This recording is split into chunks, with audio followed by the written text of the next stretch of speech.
time was called, they will have given their life in the most worthy of all things, in the only way that can truly demand the life from you, and that is in service to the spirit of the West.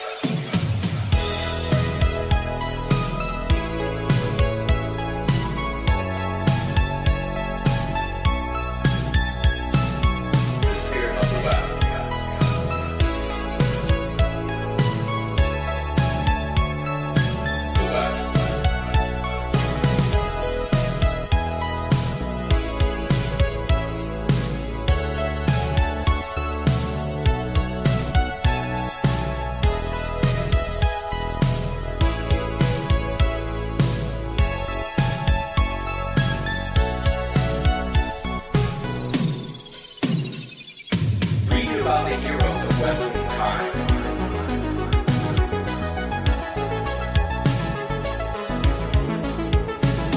Throughout all of our history.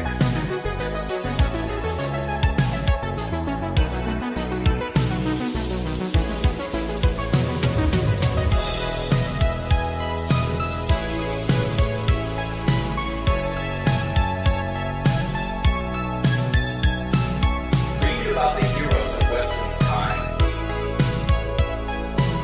all of our history.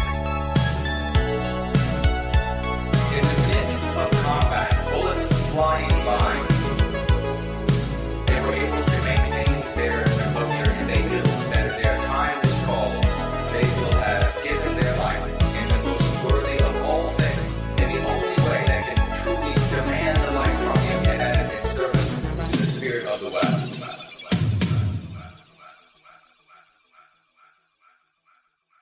The following is brought to you in part by a grant from the Foundation for White Wellbeing.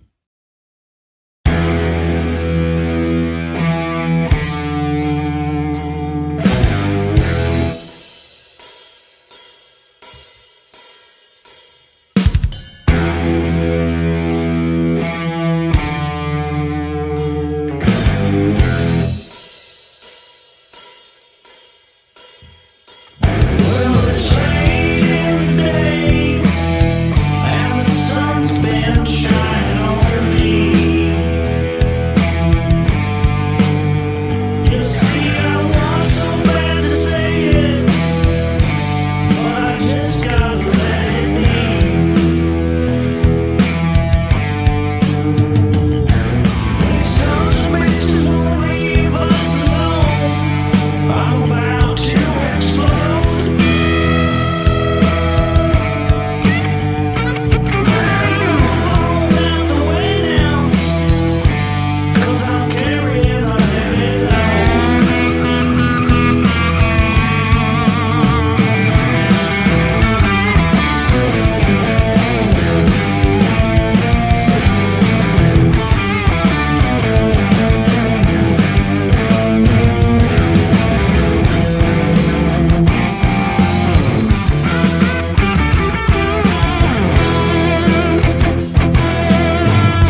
I guess up to life to see.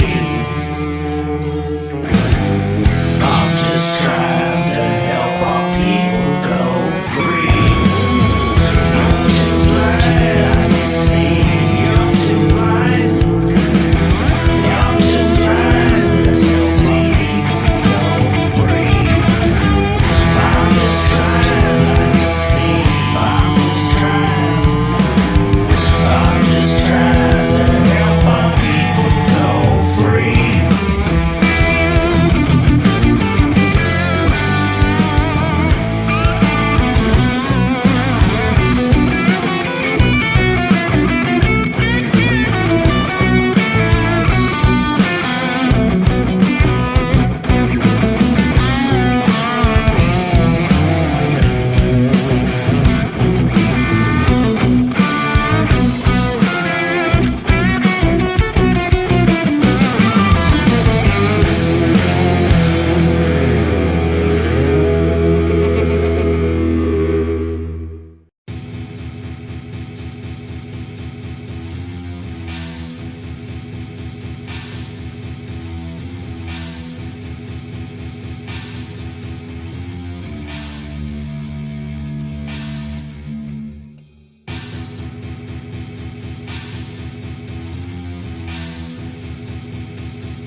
Good evening, America. I'm Jason, and you are watching Jason Goes Political. We brought it back, and let me know that you can hear and see me okay. We had a couple of technical difficulties, and we're going to see. Maybe we won't be able to watch. Maybe CBS won't allow us to watch, and if that's the case, then make a decision at that point. So let's go ahead and bring that up on the screen, though, right now as they are getting started, and we will also potentially watch some other items relative to the war. And let's see if we can find it. Naturally, I had it pulled up and it has disappeared. So, where are you? Of course, it's nowhere to be found. They are just now introducing the candidates. You have two radical anti-whites. I figured we could have a few laughs, if nothing else.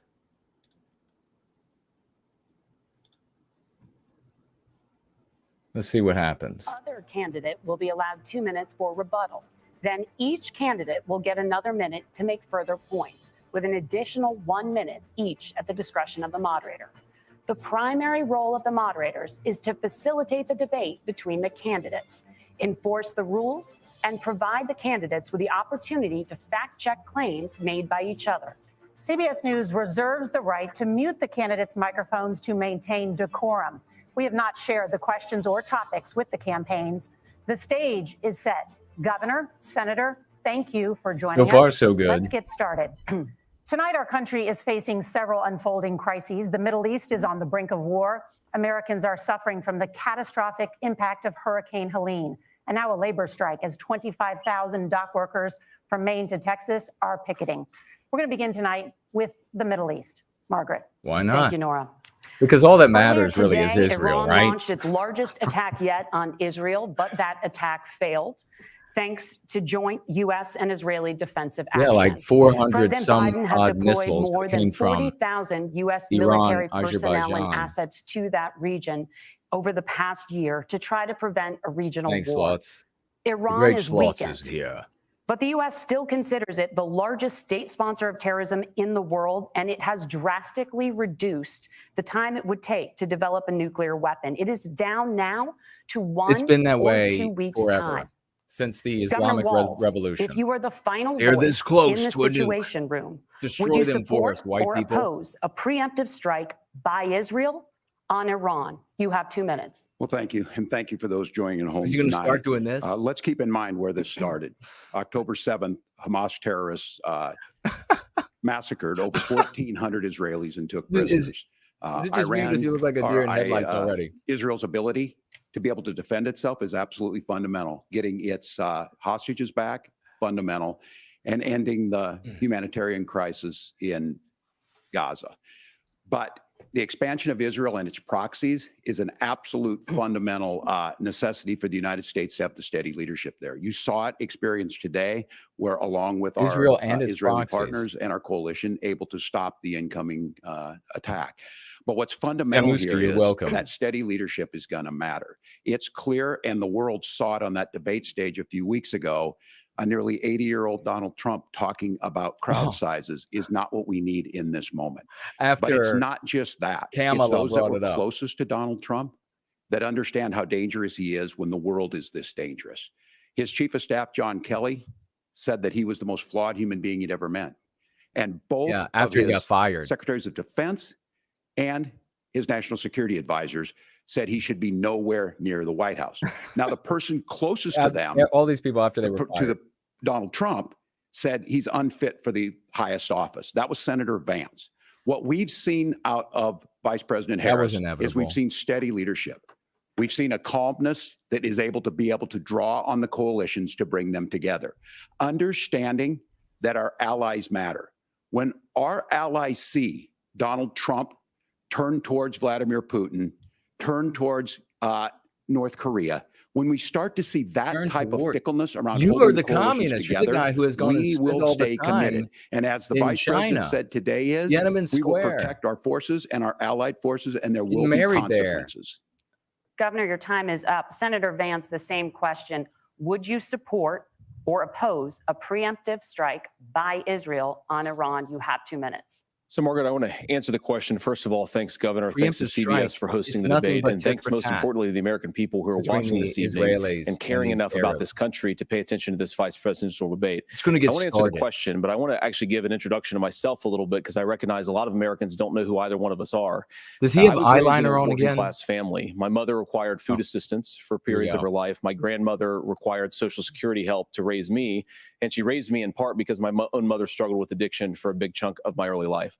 I went to college on the GI Bill after I enlisted in the Marine Corps and served in Iraq. And so I stand here asking to be your vice president with extraordinary gratitude for this country, for the American dream that made it possible for me to live my dreams. And most importantly, I know that a lot of you are worried about the chaos in the world and the feeling that the American dream is unattainable. What do you all think about this tie tonight over the next 90 minutes? Is this appropriate for a debate? Better leadership in the White House. If we get Donald Trump back in the White House, the American dream is going to be attainable once again. Look at now, to answer this particular question, we have to remember that as much as Governor Walz just accused Donald Trump of being an agent of chaos, Donald Trump actually delivered stability in the world, and he did it by establishing effective deterrence. People were afraid of stepping out of line. Iran, which launched this attack, has received over $100 billion in unfrozen assets thanks to the Kamala Harris administration. What do they use that money for? They use it to buy weapons that they're now launching against our allies, and God forbid, potentially launching against the United States as well. Donald Trump recognized that for people to fear the United States, you needed peace through strength. They needed to recognize that if they got out of line, the United States global leadership would put stability and peace back in the world. That's where the discussion begins. Now, you asked about a preemptive strike, Margaret, and I want to answer the question. Look, it is up to Israel what they think they need to do to keep their country safe, and we should support our allies wherever they are when they're fighting the bad guys. I think that's the right approach to take with the Israel question. Thank you, Senator. Governor Walz, do you care to respond to any of the allegations? Well, look, Donald Trump was in office. We'll sometimes hear a revisionist history, but when Donald Trump was in office, it was Donald Trump who we had a coalition of nations that had boxed Iran's nuclear program in, the inability to advance it. Donald Trump pulled that program. It's pronounced nothing else in its place. So Iran is closer to a nuclear weapon than they were before because of Donald Trump's fickle leadership. And when Iran shot down an American aircraft in international airspace, Donald Trump tweeted, because that's the standard diplomacy of Donald Trump. And when Iranian missiles did fall near U.S. troops, and they received traumatic brain injuries, Donald Trump wrote it off as headaches. Look, our allies understand that Donald Trump is fickle. He will go to whoever has the most flattery or where it makes sense to him. Steady leadership like you witnessed today, like you witnessed in April. Both Iranian attacks were repelled. Our coalition is strong, and we need the steady leadership that Kamala Harris is providing.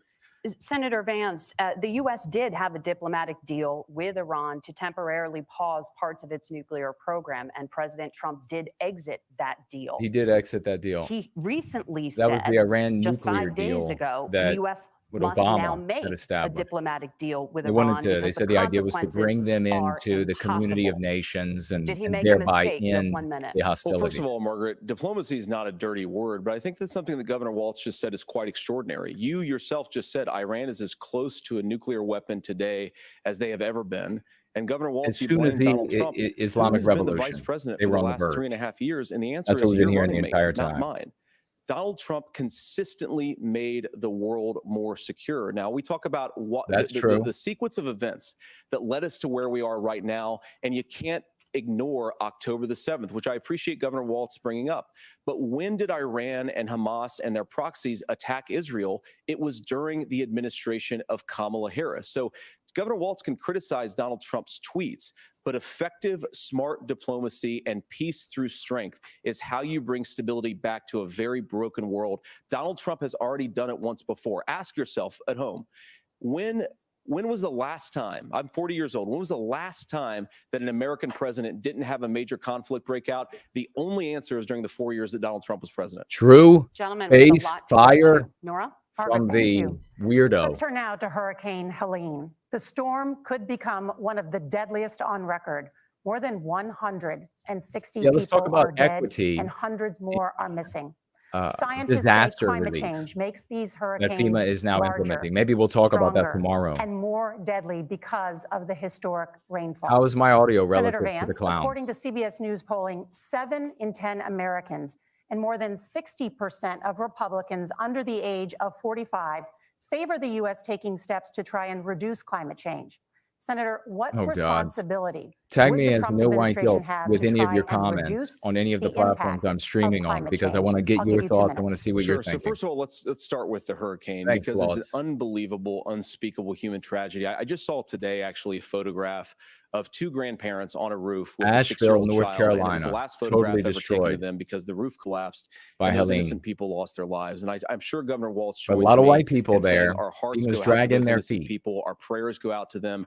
And we want as robust and aggressive as a federal response as we can get to save as many lives as possible. And then, of course, afterwards, to help the people in those communities rebuild. I mean, these are communities that I love. Some of them I know very personally in Appalachia, all across the Southeast. They need their government to do their job. And I commit that when Donald Trump is president again, the government will put the citizens of this country first when they suffer from a disaster.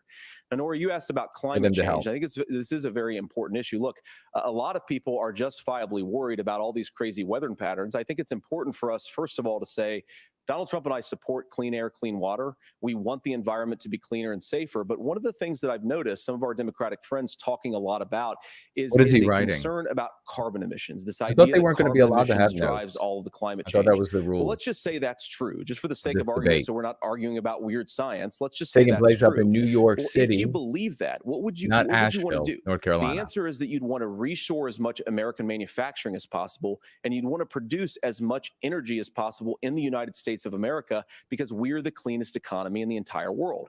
What have Kamala Harris's policies actually led to?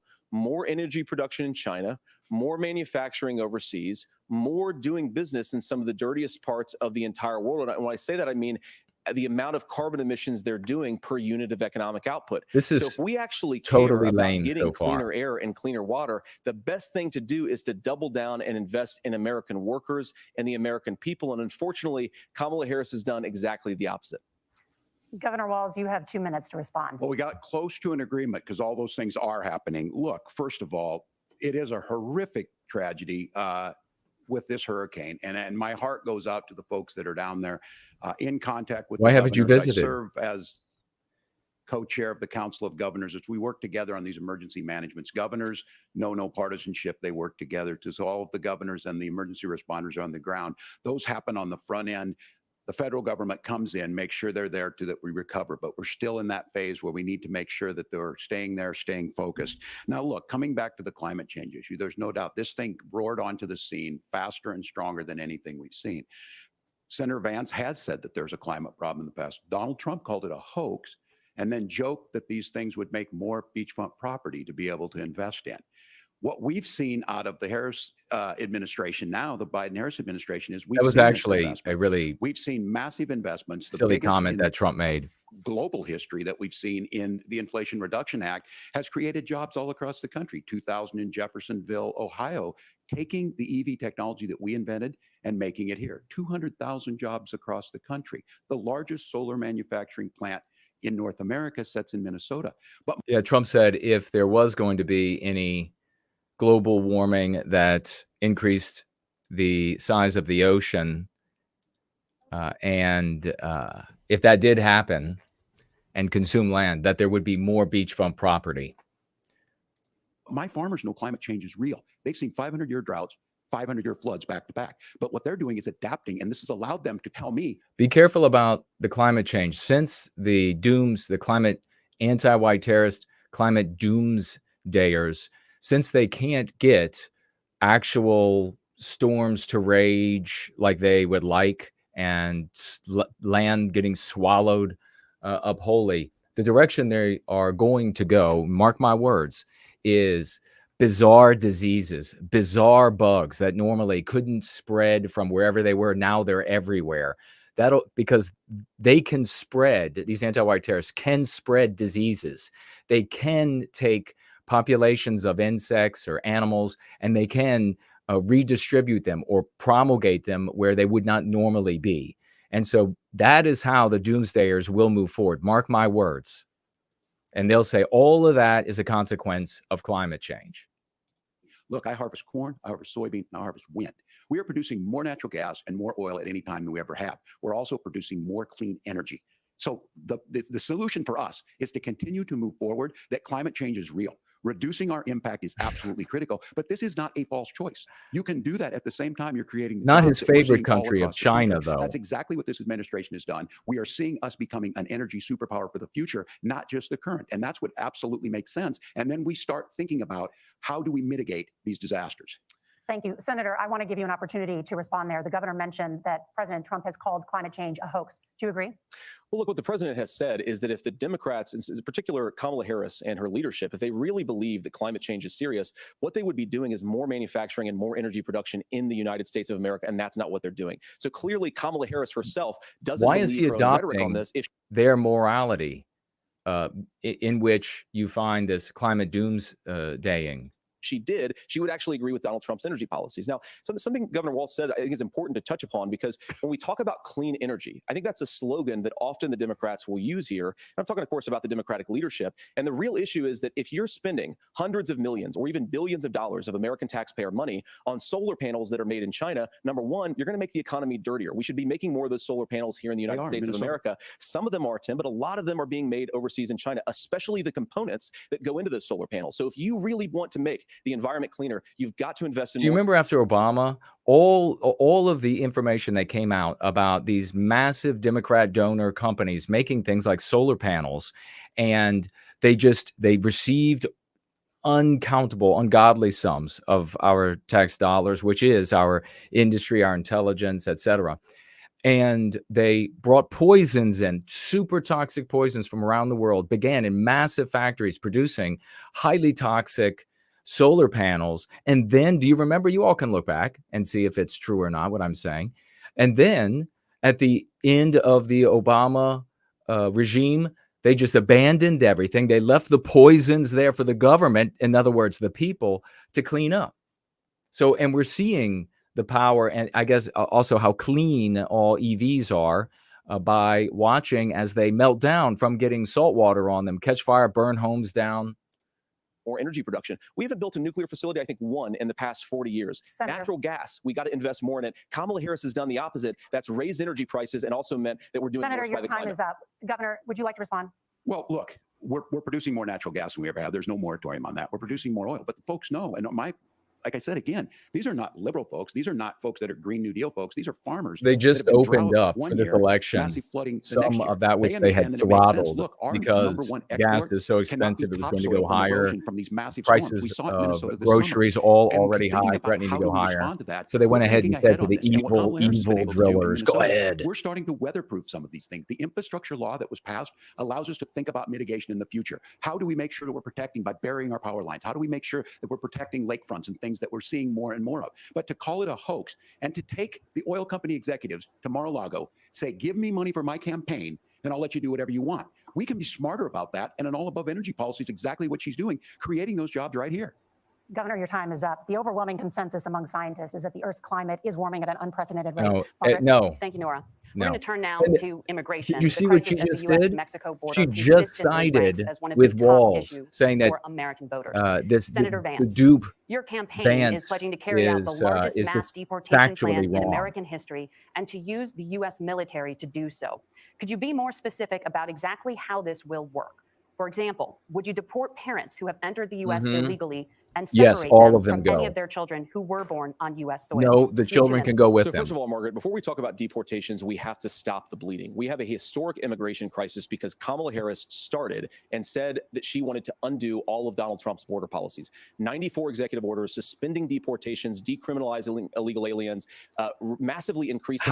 How about waging lawfare on the states like Texas? How about mention the forklifts going and destroying the barriers that Texas put up? Asylum fraud that exists in our system, that has opened the floodgates. And what it's meant is that a lot of fentanyl is coming into our country. I had a mother who struggled with opioid addiction and has gotten clean. I don't want people who while she was pregnant with him struggling with addiction to be deprived of their second chance because Kamala Harris let in fentanyl into our communities at record levels. So you've got to stop the bleeding. You've got to re-implement Donald Trump's border policies, build the wall, re-implement deportations. And that gets me to your point, Margaret, about what do we actually do? So we've got 25 million illegal aliens who are here in the country. What do we do with them? I think the first thing that we do is we start with the criminal migrants. About 1 million of those people have committed some form. That's where the Republicans will stop. They'll say, look, we got rid of 600,000, 700,000, 900,000 of these anti-white intruders, all the worst ones, the rapists and the more. We got rid of those. And then they're not going to do anything about the rest. Busily stamping, by the way, every Indian and Chinaman that comes into the country with a brand new visa and then a green card citizenship.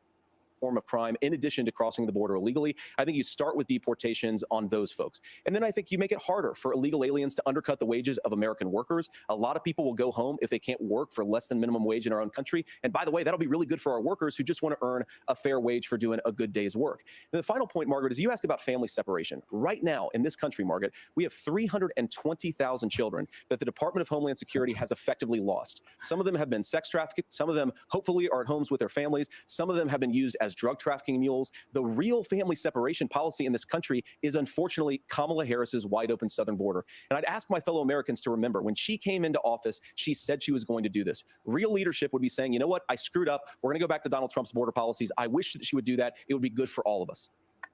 Governor, do you care to... No talk about all of the lawfare practiced on the states. No talk about all of the threats. No talk about bringing the cases to the Supreme Court to deny the people their will, which is to protect the border. No talk about it being treasonous to not protect the federal government. It's its job to prevent any sort of invasion, even an invasion like this. They're doing nothing. No talk about plowing over the fences. No talk about the standoffs between state and federal agents. No talk about any of that. They are the Democrats. Kamala Harris is responsible for legitimately, legally, and with the force of armed agents going at the states and the agents of the states to prevent them from blocking the border. Respond to any of those specific allegations, including that the vice president is, quote, letting in fentanyl and using kids as drug mules, among other things regarding children. The drug mule is not true, but I will say about this, about the fentanyl. It's not true. Opioid crisis. And the good news on this is the last 12 months, they're not using drug mules. Opioid deaths in our nation's history, 30% decrease in Ohio, but there's still more work to do. But let's go back to this on immigration. Kamala Harris was the attorney general of the largest state, a border state in California. She's the only person in this race who prosecuted transnational gangs for human trafficking and drug interventions. But look, we all want to solve this. most of us want to solve this. And that is the United States Congress. That's the Border Patrol agents. That's the Chamber of Commerce. That's the Chamber of Americans out here. That's why we had the fairest and the toughest bill on immigration that this nation's seen. It was crafted by a conservative senator from Oklahoma. If you put the bozo nose on this guy, he is 100% a clown. James Langford, I know him. He's super conservative, but he's a man of principle. Once you get it done. Democrats and Republicans worked on this piece of legislation. The Border Patrol said, this is what we need in here. These are the experts. And the Chamber of Commerce and the Wall Street Journal said, pass this thing. Kamala Harris helped get there. 1,500 new border agents. Detection for drugs. DOJ money to speed up these the adjudications on this, just what America wants. But as soon as I was getting ready to pass and actually tackle this, Donald Trump said no, told them to vote against it because it gives him a campaign female issue. to male. It gives him what would Donald Trump talk about if we actually did he's some of just a these bitch things? And to they his need wife. to be done by the legislature. You can't just do this through the executive branch. So look, we have the options to do this. Donald Trump had 4 years. He had 4 years to do this. And he promised you, America, how easy it would be. I'll build you a big, beautiful wall. And Mexico Democrats stood in the way the entire time, subverting, didn't pay a dime. But here we are again, 9 years after he came down that escalator, at various levels, state and federal, people and telling him what he was going to do. As far as a deportation plan, at one point, Senator Vance said it was so unworkable to be laughable. So that's where we're at. Pass the bill, she'll sign it. Governor, your time is up. Senator, the bill, he needs to respond to that. You mean the bill that's going to provide one agent for every like 38 miles of the border, and they're not even going to be on the border. They're going to be used to process more of these intruders. A bill that actually would have set into law a doubling of the number permissible of people coming into the country. I mean, speak to these things. Fatso, come on. Was, will you separate parents from their children? I'm not even paying attention. I care about white well-being. Politics is not even what I pay attention to anymore. Come on. If their kids are U.S. citizens. You have 1 minute. Margaret, my point is that we already have massive child separations thanks to Kamala Harris's open border. I didn't accuse Kamala Harris of inviting drug mules. I said that she enabled the Mexican drug cartels to operate freely in this country, and we know that they use children as drug mules, and it is a disgrace, and it has to stop. Look, I think what Tim said just doesn't pass the smell test. For 3 years, Kamala Harris went out bragging that she was going to undo Donald Trump's border policy. She did exactly that. We had a record number of illegal crossings. Don't say it unless you're sitting on the toilet. Coming into our country, and now that she's running for president, or a few months before, she says that somehow she got religion and cared a lot about a piece of legislation. The only thing that she did when she became the vice president, when she became the appointed border czar, was to undo about the vote. She cast the vote. Executive actions that opened the border. This problem is leading to massive problems in the United States of America. Parents who can't afford health care, schools that are overwhelmed. It's got to stop, and it will when Donald Trump is president. Senator, again. your time. And the granularity is totally missing. Oh well, is up, Governor. Look, I like how every time he finishes, he looks over at balls to the walls, and he does this lip sucking thing. What about our CBS News polling, which does show that a majority of Americans, more than 50%, support mass deportations? Look, we fix this issue with a bill that is necessary, but the issue on this is what happens when you don't want to solve it. You demonize it. For Noel is here. And Senator Vance, and it surprises me on this, talking about and saying, I will create stories to bring attention to this. That vilified a large number of people who were here legally in the community of Springfield. The Republican governor said, it's not true. Don't do it. We don't want them here. There's consequences. We could come together. They're eating our cats. We could come together and solve this if we didn't let That's what Trump continue said. to make it an issue. And the consequences in Springfield were the governor had to send state law enforcement to escort kindergartners to school. I believe Senator Vance wants to solve this, but by standing with Donald Trump and not working together to find a solution, it becomes a talking point. And when it becomes a talking point like this, we dehumanize and villainize other human beings. Tim, Governor, your time is up. Senator, I'll give you 1 minute. But just like they do to the white race all the time. Demonize and villainize. Let me just ask you the question first. The governor has made the point, and I think as a sitting lawmaker, you know that Congress controls the purse strings and any funding. So you have said repeatedly that Donald Trump would taking Wall's action flaccid argument, and now she's arguing that Congress controls the purse strings and would need to support many of the changes that you would actually want to implement? You have 1 minute. Look, Margaret, first of all, the gross majority of what we need to do at the southern border is just empowering law enforcement to do their job. I've been to the southern border more than our borders are. Kamala Harris has been, and it's actually heartbreaking because the Border Patrol agents, they just want to be empowered to do their job. Of course, additional resources would help, but most of this is about the president and the vice president empowering our law enforcement to say, if you try to come across the border illegally, you've got to stay in Mexico, you've got to go back through proper channels. Now, Governor Walz brought up the community of Springfield, and he's very worried about the things that I've said in Springfield. Springfield. Look, in Springfield, Ohio, and in communities all across this country, you've got schools that are overwhelmed. You've got hospitals that are overwhelmed. God. You've got housing that is he about to tell us now? Legal non-white people or non-white people in general that have been here for so many generations, they are suffering. That's all that matters, is that the non-whites are suffering. Totally unaffordable because we brought in millions of illegal immigrants to compete with Americans for scarce homes. The people that I'm most worried about in Springfield, Ohio, are the American citizens who have had their lives destroyed by Kamala Harris's open border. It is a disgrace, Tim. And I actually think, I agree with you. I think you want to solve this problem, but I don't think that Kamala Harris does. Senator, your time is up. Governor, you have 1 minute to respond. Yeah, well, it is law enforcement that asked for the bill. They helped craft it. They're the ones that supported it. That's because they know we. Without question, that's a lie.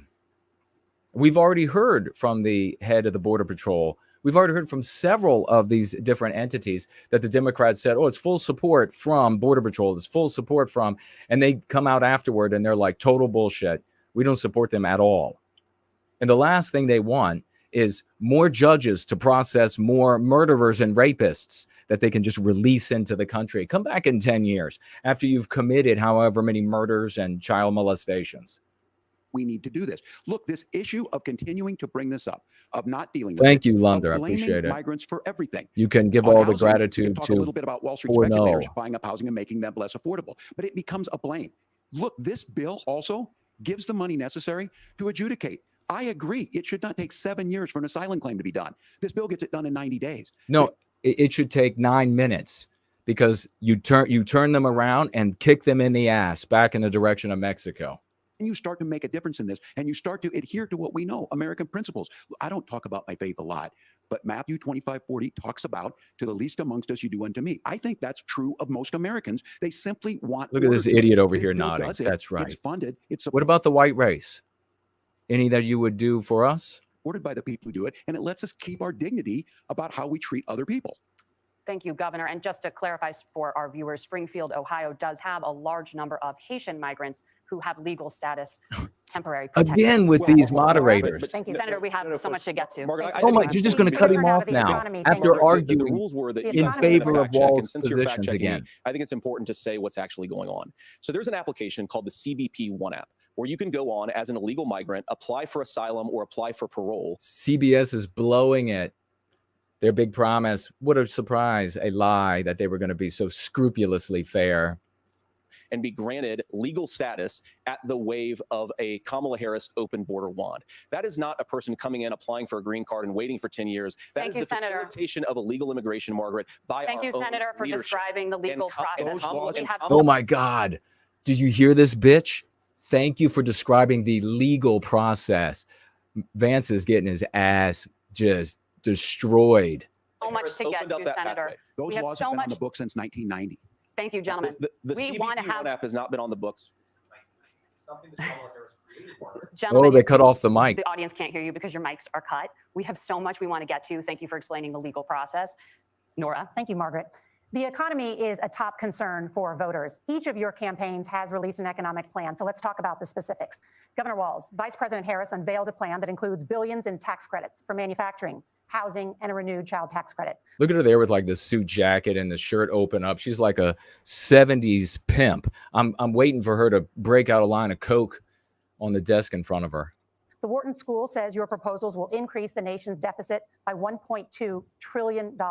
How would you pay for that without ballooning the deficit? Governor, I'll give you 2 minutes. Yeah, thank you. And Kamala Harris and I do believe in the middle class because that's where we come from. We both grew up in that. We understand. So those of you out there listening tonight, you're hearing a lot of stuff back and forth. Burgers. It's healthy. That's what this is supposed to She was handling meat. You should be meat. listening. How's this going to impact She was me? definitely The handling meat. plan that Kamala Harris put out there is talking about this housing issue.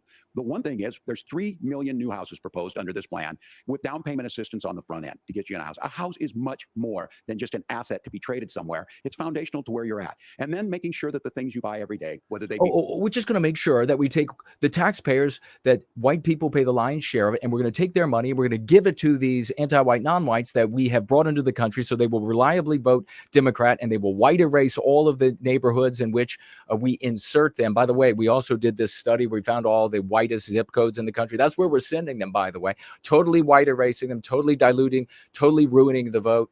And then, like magic, the House value won't go up that exact sum of money. I wonder how you will do that. I guess maybe communist style, you'll just jump in there and you'll go after all of the white homeowners and landlords and independent sellers, and you'll prosecute them for elevating the price based on the money that all of those people have been given. Prescription drugs or other things, that there's fairness in that. Look, the $35 insulin is a good thing, but it costs $5 to make insulin. They were charging $800 before this law went into effect. As far as the housing goes, I've seen it in Minnesota, 12% more houses in Minneapolis, prices went down on rent 4%. It's working. And then making sure tax cuts go to the middle class. $6,000 child tax credit, we have one in Minnesota, reduces childhood poverty by a third. We save money in the long run, and we do the right thing for families. And then getting businesses off the ground. The law as it stands right now is $5,000 tax credit for small business, increasing that to $50,000. Now, this is a philosophical difference between us. Donald Trump made a promise, and I'll give you this. He kept it. He took folks to Mar-a-Lago, said, "You're rich as hell, I'm going to give you a tax cut." He gave the tax cuts that predominantly went to the top class. What happened there was an $8 trillion increase in the national debt, the largest ever. Now he's proposing a 20% consumption or sales tax on everything we bring in. Everyone agrees, including businesses, it would be destabilizing it. It would increase inflation and potentially lead. I have a tad bit more faith in the business tycoon doing the right thing, especially since we saw everything get better economically, infinitely better when he had 4 years of an intense headwind from rhino Republicans and the Democrats. And look at it now. Look at where we are today economically. To a recession. Look, this is simple for you. Where are we going? Kamala Harris has said to do the things she wants to do, we'll just ask the wealthiest to pay their fair share. When you do that, our system works best. More people are participating in it, and folks have the things that they need. Senator, I want to give you a moment to respond on that. But similarly, the Wharton School. What was that weird little like head smile tilt thing that he did? Has done an analysis. It's like something like two teenage girls do. They're like, I made my point. Of the Trump plan. Come on, honey, break out the Coke. The nation's deficit by $5.8 trillion. My question is the same for you. How do you her question is, how do you like my little friend? Pay for all that without ballooning the deficit? I'll give you 2 minutes. Well, first of all, you're going to hear a lot from Tim Walz this evening, and you just heard it in the answer. A lot of what Kamala Harris proposes to do, and some of it, I'll be honest with you, it even sounds pretty good. Here's what you won't hear, is that Kamala Harris has already done it. Why would he say that? The population is composed of midget-witted morons, low information voters. You can't say anything that'll be clipped and repeated. Because she's been the vice president for 3.5 years. She had the opportunity to enact all of these great policies. And what she's actually done instead is all drive estrogen. The cost of food higher by 25%, drive the cost of housing higher by about 60%, open the American southern border and make middle-class life unaffordable for a large number of Americans. If Kamala Harris has such great plans for how to address middle-class problems, then she ought to do them now. Not when asking for a promotion, but in the job the American people gave her 3.5 years ago. And the fact that she isn't tells you a lot about how much you can trust her actual plans. Now, Donald Trump's economic plan is not just a plan, but it's also a record. A lot of those same economists attack Donald Trump's plans, and they have PhDs, but they don't have common sense and they don't have wisdom, because Donald Trump's economic policies delivered the highest take-home pay in a generation in this. All he had to say was, you mean the Democrat experts. That's all he had to say. Bing, win. Country, 1.5% inflation, and to boot, peace and security all over the world. So when people say that Donald Trump's economic plan doesn't make sense, I say, look at the record. He delivered rising take-home pay for American workers.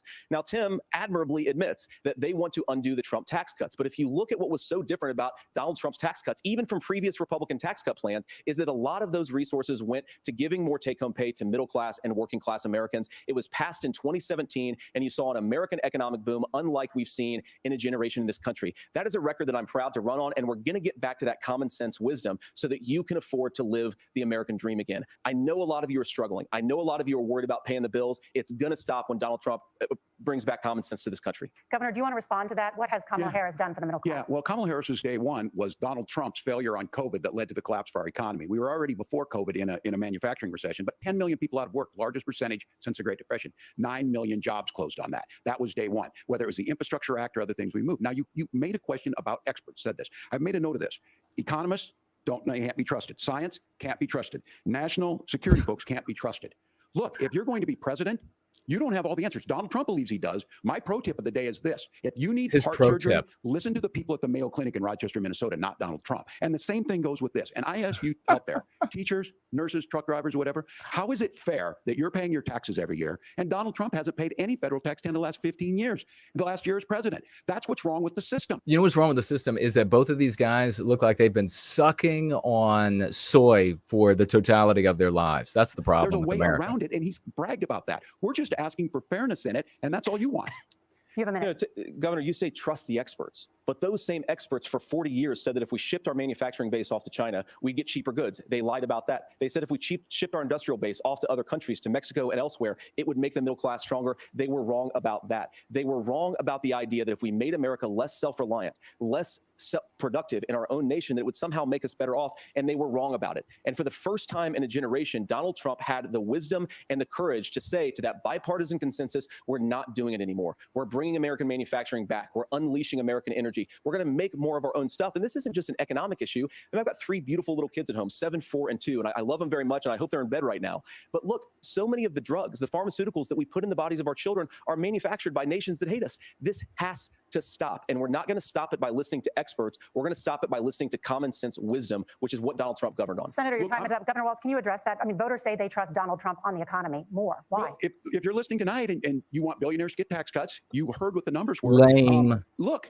I'm a union guy on this. I'm not a guy who wanted to ship things overseas, but I understand that, look, we produce soybeans and corn. We need to have fair trading partners. That's something that we believe in. I think the thing that 100% tariffs. Drop the 82nd on the border. The guy who created the largest trade deficit in American history with China. So the rhetoric is good. Much of what the senator said right there, I'm in agreement with him on this. I watched it happen too. I watched it to my communities, and we talked about that. But we had people undercutting the right to collectively bargain. We had right to work states made it more difficult. We had companies that were willing to ship it over, and we saw people profit. Folks that are venture capital in some cases, putting money into companies that were overseas. We're in agreement that we bring those home. The issue is Donald Trump is talking about it. Kamala Harris has a record, 250,000 more manufacturing jobs just out of the IRA. May I respond to that? Yes. So appreciate that. So if you notice, what Governor Walz just did is he said, first of all, Donald Trump has to listen to the experts. And then when he acknowledged that the experts screwed up, he said, well, Donald Trump didn't do nearly as good of a job as the statistics that's a gross generalization. that he did. So what Tim Walz is doing, and I honestly, Tim, I think you got a tough job here, because you've got to play whack-a-mole. You've got to pretend that Donald Trump didn't deliver rising take-home pay, which of course he did. You've got to pretend that Donald Trump didn't deliver lower inflation, which of course he did. And then you simultaneously got to defend Kamala Harris's atrocious economic record, which has made gas, groceries, and housing unaffordable for American citizens. I was raised by a woman who would sometimes go into medical debt so that she could put food on the table in our household. I know what it's like to not be able to afford the things that you need to afford. That's like the crack addict mother that was so wonderful, by the way.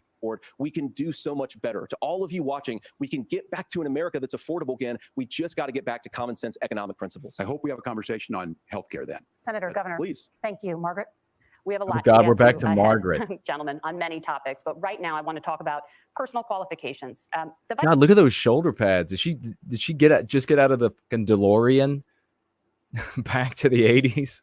Vice President is often the last voice the president hears before she's so making manly. Consequential decisions. We want to ask you about your leadership qualities. Governor Walz, you said you were in Hong Kong during the deadly Tiananmen Square protests in the... Yeah, exactly. Gentlemen, great to see you. He was raised by a woman. No shit. Really? You don't say? You don't say that you didn't have a man in the picture rearing you? No shit. It doesn't show. Spring of 1989. But Minnesota Public Radio and other media outlets are reporting that you actually didn't travel to Asia until August of that year. Can you explain that discrepancy? Yeah, well, and to the folks out there who didn't get at the top of this, look, I grew up in small rural Nebraska, town of 400, town that you rode your bike with your buddies till the streetlights come on, and I'm proud of that service.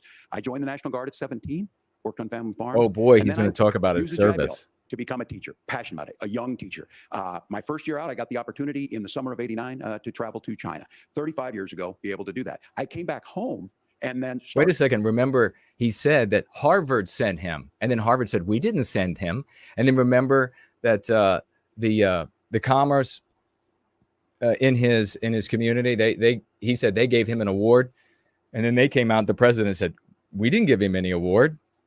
Started a program to take young people there. We would take basketball teams, we would take baseball teams, we would take dancers, and we would go back and forth to China. The issue for that was to try and learn. Now, look, my community knows who I am. They saw where I was at. They look, I will be the first to tell you, I have poured my heart into my community. I've tried to do the best I can. Answer the question. Perfect, and I'm a knucklehead at times, but it's always been about that. Those same people elected me to Congress for 12 years. And in Congress, that's how he talks to his boss wife. I'm just a knucklehead. I got it wrong. I was one of the most bipartisan people, working on things like farm bills that we got done, working on veterans benefits. And then the people of Minnesota were able to elect me to governor twice. So look, my commitment has been from the beginning. Then I changed the flag so that it would match the Somali flag and I would get all of their vote. I've been white erasing my state as rapidly as I can. To make sure that I'm there for the people, to make sure that I get this right. I will say more than anything, many times I will talk a lot. I will get caught up in the rhetoric. But being there, the impact it made, the difference it made in my life, I learned a lot about China. I hear the critiques of this. I would make the case that Donald Trump should have come on one of those trips with us. I guarantee you he wouldn't be praising Xi Jinping about COVID. And I guarantee you he wouldn't start a trade war that he ends up losing. So this is about trying to understand the world. It's about trying to do the best you can for your community. And then it's putting yourself out there and letting. We won. Economically, we were doing much better under Trump. Your folks understand what it is. My commitment, whether it be through teaching, which I was good at, or whether it was being a good soldier, or was being a good member of Congress, good soldier. Those are the things that I think are the values that people care about. Governor, just to follow up on that, the question was, can you? She is a gargoyle. This one here, Margaret, anti-white gargoyle. Look at how much that paint they put on her face. Explain. Try to cover up that lizard person underneath. The discrepancy. Just, all I said on this was I got there that summer and misspoke on this. So I will just, that's what I've said. So I was in Hong Kong and China during the democracy protest went in. And from that, I learned a lot of what needed to be in governance. Thank you, Governor. He went to communist China and he learned a lot about governance. Senator Vance, in 2016, you called your running mate, Donald Trump, unfit for the nation's highest office. And you said he could be America's Hitler. I know you've been asked many times, and you've said you never Trumper right here. And explained you then voted for Donald Trump in 2020. But the Washington Post reported new messages last week in which you also disparaged Trump's economic record while he was president, writing to someone in 2020, quote, Trump thoroughly failed to deliver his economic populism. You're now his running mate, and you've shifted many of your policy stances to align with his. If you become vice president, why should Americans trust that you will give Donald Trump the advice he needs to hear and not just the advice he wants to hear? You have 2 minutes. Well, first of all, Margaret, because I've always been open. And sometimes, of course, I've disagreed with the president, but I've also been extremely open about the fact that I was wrong about Donald Trump. I was wrong, first of all, because I believed some of the media stories that turned out to be dishonest fabrications of his record. But most importantly, Donald Trump delivered for the American people. Rising wages, rising take-home pay, an economy that worked for normal Americans, a secure southern border, a lot of things, frankly, that I didn't think he'd be able to deliver on. And yeah, when you screw up, when you misspeak, when you get something wrong and you change your mind, you ought to be honest with the American people about it. It's one of the reasons, Margaret, why I've done so many interviews is because I think it's important to actually explain to the American people where I come down on the issues and what changed. Now, you pointed out the messages from 2020. Margaret, I've been extremely consistent that I think there were a lot of things that we could have done better in the Trump administration the first round if Congress was doing its job. You definitely did a better job answering. I've been a United States senator, that Congress is not just a high-class debating society. It's not just a forum for senators and congressmen. Look at Walls. He looks like a shaved chimpanzee waiting for a banana. He probably is. He's probably looking lustfully over there at Vance with that eyeliner on. To whine about problems. It's a forum to govern. So there were a lot of things on the border, on tariffs, for example, where I think that we could have done so much more if the Republican Congress and the Democrats in Congress had been a little bit better about how they govern the country. They were so obsessed with impeaching Donald Trump, they couldn't actually govern. And I want to talk about this tariff issue exactly, Gentile gentleman. Because Tim just accused this of being a national sales tax. Look, the one thing, and you're not probably surprised to hear me praising Joe Biden, but the one thing that Joe Biden did is he continued some of the Trump tariffs that protected American manufacturing jobs. And it's the one issue, the most pro-worker part of the Biden administration, it's the one issue where Kamala Harris has run away from Joe Biden's record. Think about this. If you're trying to employ slave laborers in China at $3 a day, you're going to do that and undercut the wages of American workers unless our country stands up for itself and says, you're not accessing our markets unless you're paying middle-class Americans a fair wage. Senator, your time is up. Nora? Thank you. Now to the issue of reproductive rights. Governor Walz, after Roe versus Wade was overturned, you signed a bill into law that made Minnesota one of the least restrictive states in the nation when it comes to abortion. Former President Trump said in the last debate that you believe abortion, quote, in the... Will you let us ladies kill our babies? I'm a one-issue voter. 9th month is absolutely fine. Yes or no? Is that what you support? I'll give you 2 minutes. That's not what the bill says. But look, this issue is what's on everyone's mind. Donald Trump put this all into motion. He brags about how great it was that he put the judges in and overturned Roe versus Wade, 52 years of personal autonomy. And then he tells us, oh, we send it to the states. It's a beautiful thing. Amanda Zaworski would disagree with you on it's a beautiful thing. A young bride in Texas waiting for their child at 18 weeks. She was waiting to get her abortion, and since she couldn't kill the baby, alligators consumed her. And it's all the fault of Donald Trump. A tear in the membrane. She needs to go in. The medical care at that point needs to be decided by the doctor. And that would have been an abortion. But in Texas, that would have put them in legal jeopardy. She went home, got sepsis, nearly dies, and now she may have difficulty having children. Or in Kentucky, Hadley Duvall, a 12-year-old child, raped and impregnated by her stepfather. Yep. Those are horrific. Now, when God asked about that, Senator Vance said, 2 wrongs don't make a right. There is no right in this. So in Minnesota, what we did was restore Roe versus Wade. We made sure that we put women in charge of their health care. But look, this is not what, if you don't know Amanda or a Hadley, you soon will. Their Project 2025 is going to have a registry. Oh boy, here we go. Pregnancies. It's going to make it more difficult, if not impossible. Let's see if Vance goes as hard against Project 2025 as Trump has been going. To get contraception and limit access, if not eliminate access to infertility treatments. For so many of you out there listening, me included, infertility treatments are why I have a child. That's nobody else's business, but those things are being proposed. And the catch-all on this is, well, the states will decide what's right for Texas might not be right for Washington. That's not how this works. This is that is how it works. Basic human right. We have seen maternal mortality skyrocket in Texas, outpacing many other countries in the world. This is about healthcare. In Minnesota, we are ranked first in healthcare for a reason. We trust women. We trust doctors. Senator, do you want to respond to the governor's claim? Will you create a federal pregnancy monitoring agency? No, Nora, certainly we won't. And I want to talk about this issue because I know a lot of Americans care about it, and I know a lot of Americans don't agree with everything that I've ever said on this topic. And, you know, I grew up in a working class family in a neighborhood where I knew a lot of young women who had unplanned pregnancies and decided to terminate those pregnancies because they feel like they didn't have any other. His mother was one of them. Options.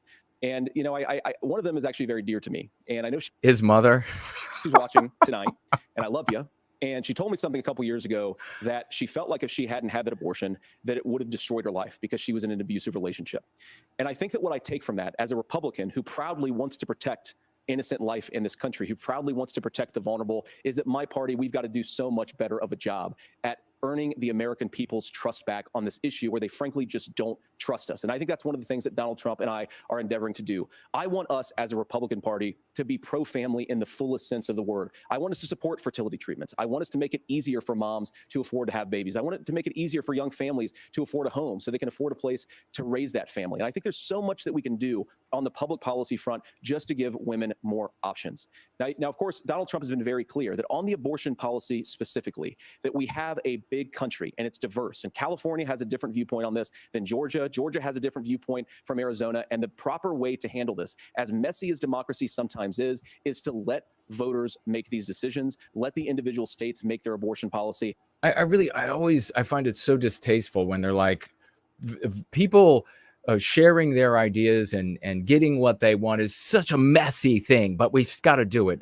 Why do they make these the Republicans make this argument this way? And I think that's what makes the most sense in a very big, a very diverse, and let's be honest, sometimes a very, very messy and divided country. There it is again. Governor, would you like to respond and also answer the question about restrictions? Yeah, well, the question got asked and Donald Trump made the accusation it wasn't true about Minnesota. Well, let me tell you about this idea that there's diverse states. There's a young woman named Amber Thurman. She happened to be in Georgia, a restrictive state. Because of that, she had to travel a long distance. Probably so longer. To try and get her care. Amber Thurman died in that journey back and forth. Vance needed stories. You know, this is what Democrats do. The baby drowned, and so therefore your babies should be inundated with baby rapists and etc. This is what the anti-whites do.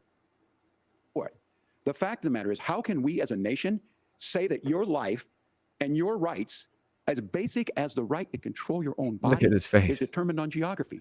There's a very real chance had Amber Thurman. What about the vaccine, my friend? What about that? Controlling our health. Lived in Minnesota, she would be alive today. That's why the restoration of Roe versus Wade. When you listen to Vice President Harris talk about this subject and you hear me talk about it, you hear us talking exactly the same. Donald Trump is trying to figure out how to get the political right of this. I agree with a lot of what Senator Vance said about what's happening. His running mate, though, does not, and that's the problem. Governor, your time is up. Senator, let me ask you about that. He mentioned, I think, referring to a national ban. In the past, you have supported a federal ban on abortion after 15 weeks. In fact, you said if someone can't support legislation like that, quote, you are making the United States the most barbaric pro-abortion regime anywhere in the entire world. My question is, why have you changed your position? Well, Nora, first of all, I never supported a national ban. I did when I was running for Senate in 2022 talk about setting some minimum national standard. For example, we have a partial birth abortion ban in place in this country at the federal level. I don't think anybody's trying to get rid of that, or at least I hope not. He better talk about Governor Northam of Virginia. I know the Democrats have taken a very radical pro-abortion stance, but Nora, one of the things that changed is in the state of Ohio, we had a referendum in 2023, and the people of Ohio voted overwhelmingly, by the way, against my position. And I think that what I learned from that, Nora, is that we've got to do a better job at winning back people's trust. So many young women would love to have families. So many young women. How many times is he going to tell the low IQ voting electorate that the Republicans have to do better? I mean, this is going to be left on these people.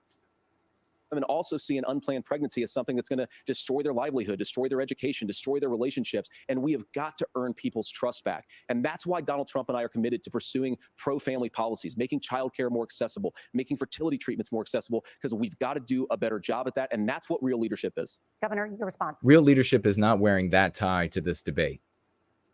I'm going to respond on the maybe it's it's pink, and so that means you girls out there. That's who I'm for. Abortion piece of that. No, we're not. We're pro-women. We're pro-freedom to make your own choice. We know what the implications are to not be. And now Vance should jump in and say the choice that you want them to make is to kill their babies. That women having miscarriages, women not getting the care, physicians feeling like they may be prosecuted. Give us some fire, Vance. And as far as making sure that we're educating our children and giving them options, Minnesota's a state with one of the lowest teen pregnancy rates.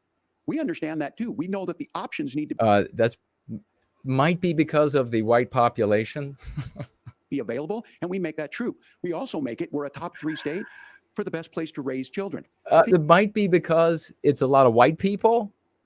These two things to try and say that we're pro-children, but we don't like this, or you guys are pro-abortion, that's not the case at all. We are pro-freedoms for women to make their choices, and we're going, and Kamala Harris is making the case, to make options for children more affordable, a $6,000 child tax credit, but we're not going to base that on the backs of making someone like Amber Thurman drive 600. And there'll be obviously restrictions for people like us. Miles to try and get health care. Senator. May I respond to that? First of all, Governor, I agree with you. Amber Thurman should still be alive, and there are a lot of people who should still be alive, and I certainly wish that she was. And maybe you're free to disagree with me on this and explain this to me, but as I read the Minnesota law that you signed into law, of course, these two soy troopers were going to be friendly toward each other. Statute that you signed into law, it says that a doctor who presides over an abortion where the baby survives, the doctor is under no obligation to provide life-saving care to a baby who survives a botched late-term abortion. That is, I think, whether you're pro-choice or pro-abortion, that is fundamentally barbaric. And that's why I use that word, Nora, is because talk about the governor of Virginia. Force Catholic hospitals to perform abortions against their will, because Kamala Harris has supported suing Catholic nuns to violate their freedom of conscience. We can be a big and diverse country where we respect people's freedom of conscience and make the country more pro-baby. No, we don't want it to be diverse. That's the problem. Governor, please respond. Look, this is one where there's always something there. This is a very simple proposition. These are women's decisions to make about their healthcare decisions, and the physicians who know best when they need to do this. So, I mean, it's like, is Israel good? Are we serving Israel well enough? Are we serving the immigrants, the non-white, anti-white intruders well enough? Are we doing enough for women? Trying to distort the way a law is written to try and make a point. That's not it at all. What was I wrong about, Governor? Please tell me, what was I wrong about? That is not the way the law is written. Look, I've given this advice on a lot of things, that getting involved, that's been misread, and it was fact-checked at the last debate. But the point on this is there's a continuation of these guys to try and tell women or to get involved. I use this line on this, just mind your own business on this. Things worked best when Roe versus Wade was in place. When we do a restoration of Roe, that works best. That doesn't preclude us from increasing funding for children. It doesn't increase us from making sure that once that child's born, like in Minnesota, they get meals. They get early childhood education. They get health care. So the hiding behind we're going to do all these other things when you're not proposing them in your budget. Kamala Harris is proposing them. She's proposing all those things to make life easier for families. I asked a specific question, Governor. You gave me a slogan as a response. It's not the case. It's not true. That's not what the law says. So they fact-checked it with President Trump. Gentlemen, there's a lot to discuss. We have to move on, and we're going to be right back with much more of the CBS News vice presidential debate in just a moment. The soy boy debate.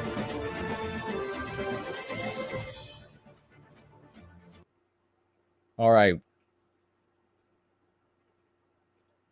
What are you all thinking so far about this soy debate? Tag me as No White Guilt. I'm going to be keeping an eye out. We are going to be coming back tomorrow, Wednesday evening, 8:00 p.m. Eastern Standard Time. I'm not leaving yet, but just letting you know, we will be back tomorrow.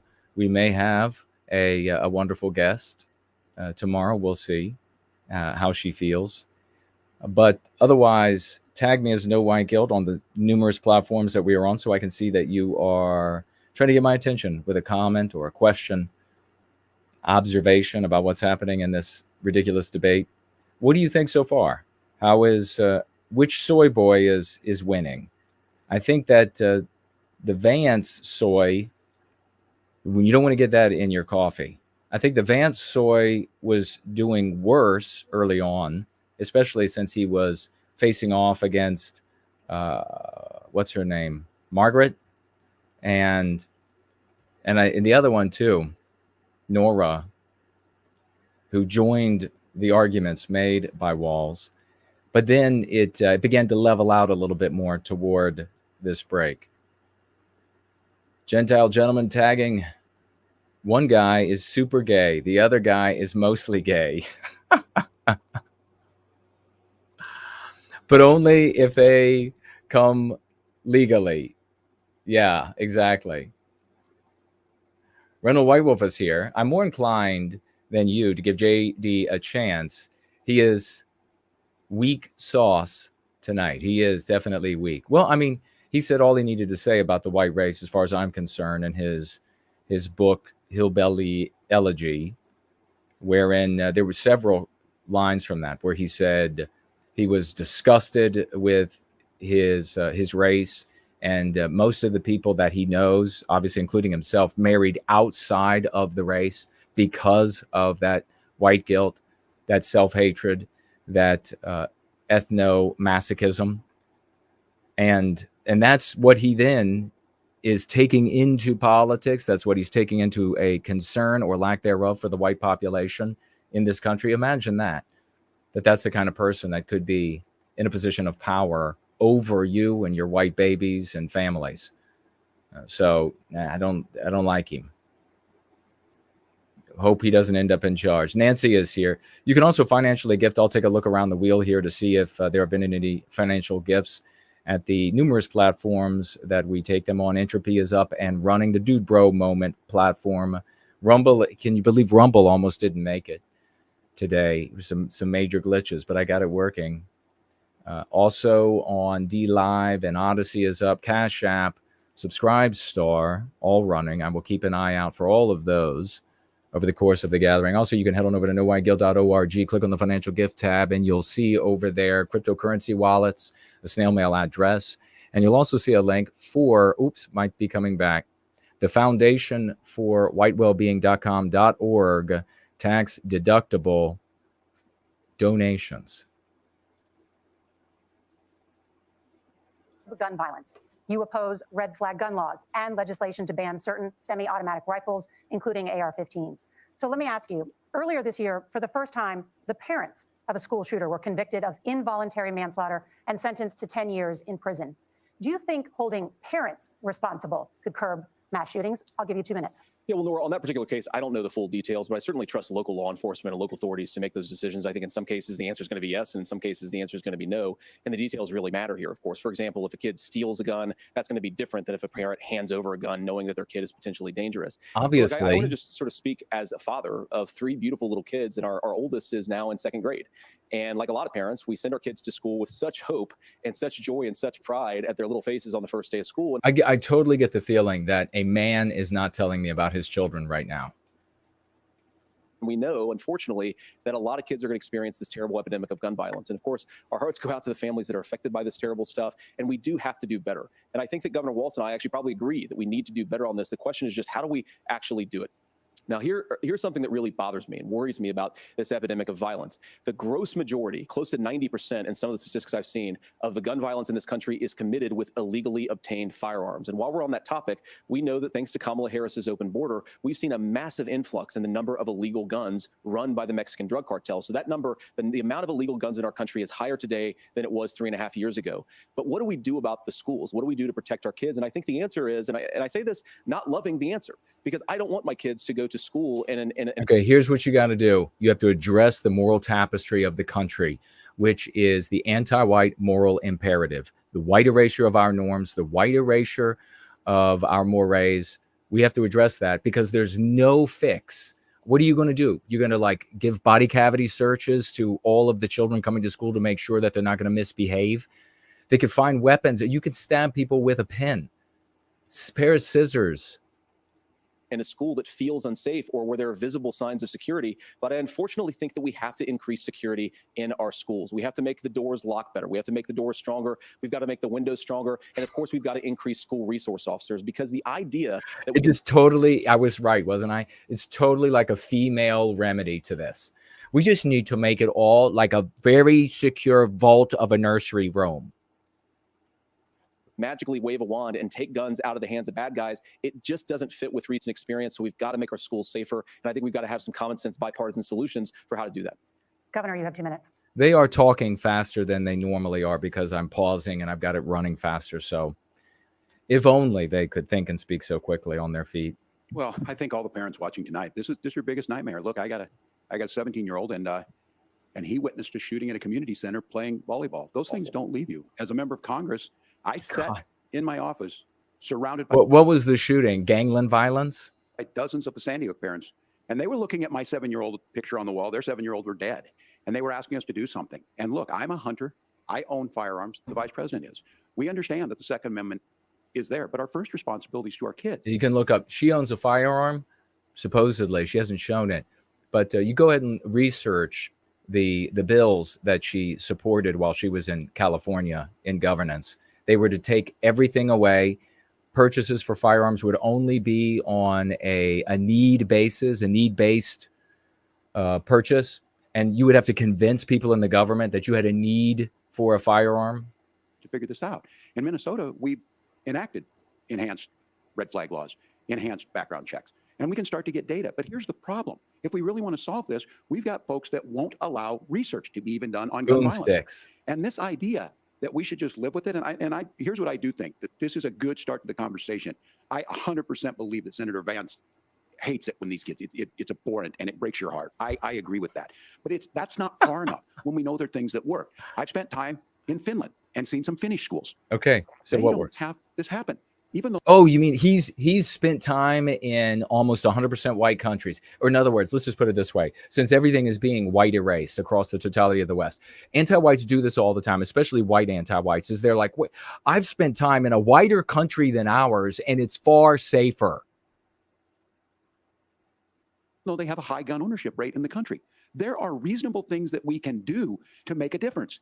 It's not infringing on your Second Amendment. And the idea to have some of these weapons out there, it just doesn't make any sense. Kamala Harris, as an attorney general, worked on this issue. She knows that it's there. No one's trying to scaremonger and say, we're taking your guns, but I ask all of you out there. That's exactly what she said. Do you want your schools hardened to look like a fort? Is that what we have to go? At least that's my opinion of what she said. Okay, so here he is, Doughboy on the right here, Pillsbury, is going to tell you, we don't want our schools to look like forts. We don't want to have security. Defund the police, defund the police. So what we need to do is we need to go to every law-abiding citizen and take away their right to self-defense.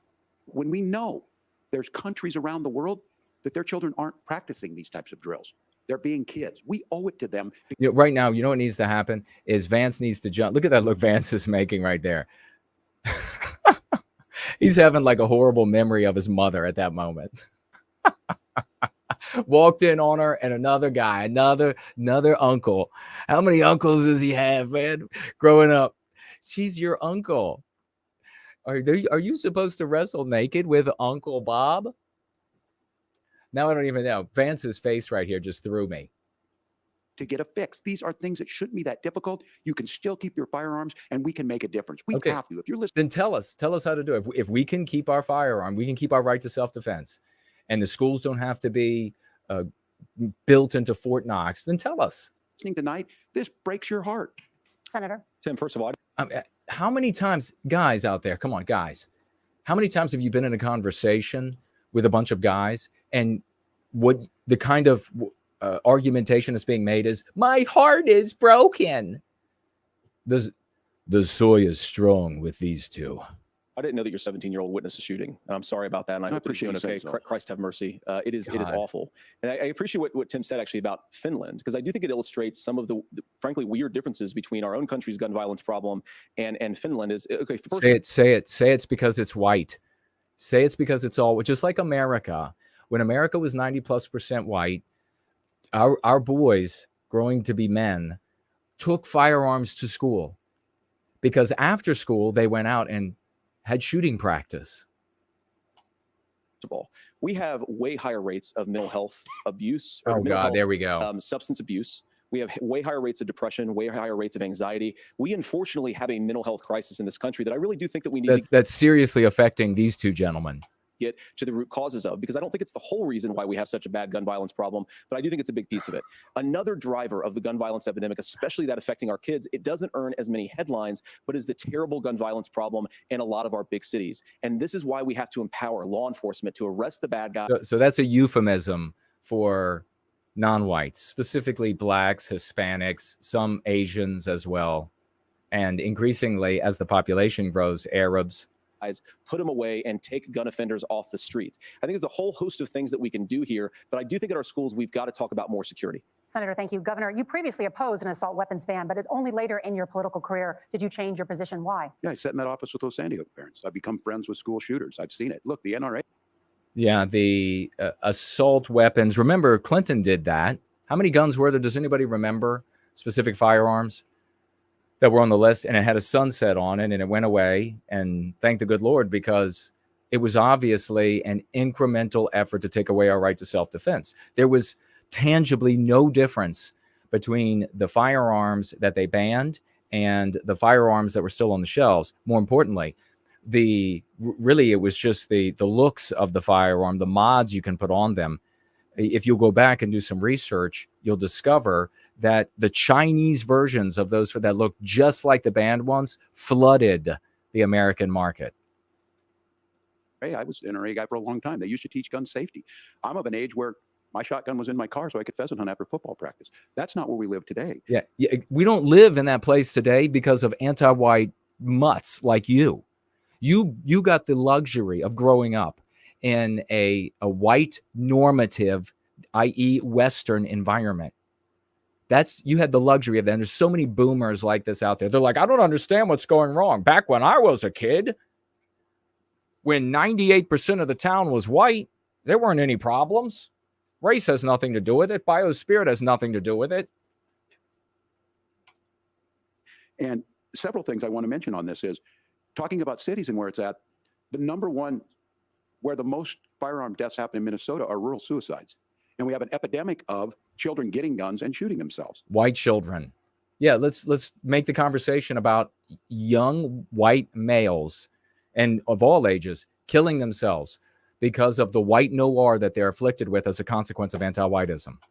And so we have, and we should look at all of the issues, making sure folks have health care and all that, but I want to be very careful. This idea of stigmatizing mental health, just because you have a mental health issue doesn't mean you're violent. And I think what we end up doing is we start looking for a scapegoat.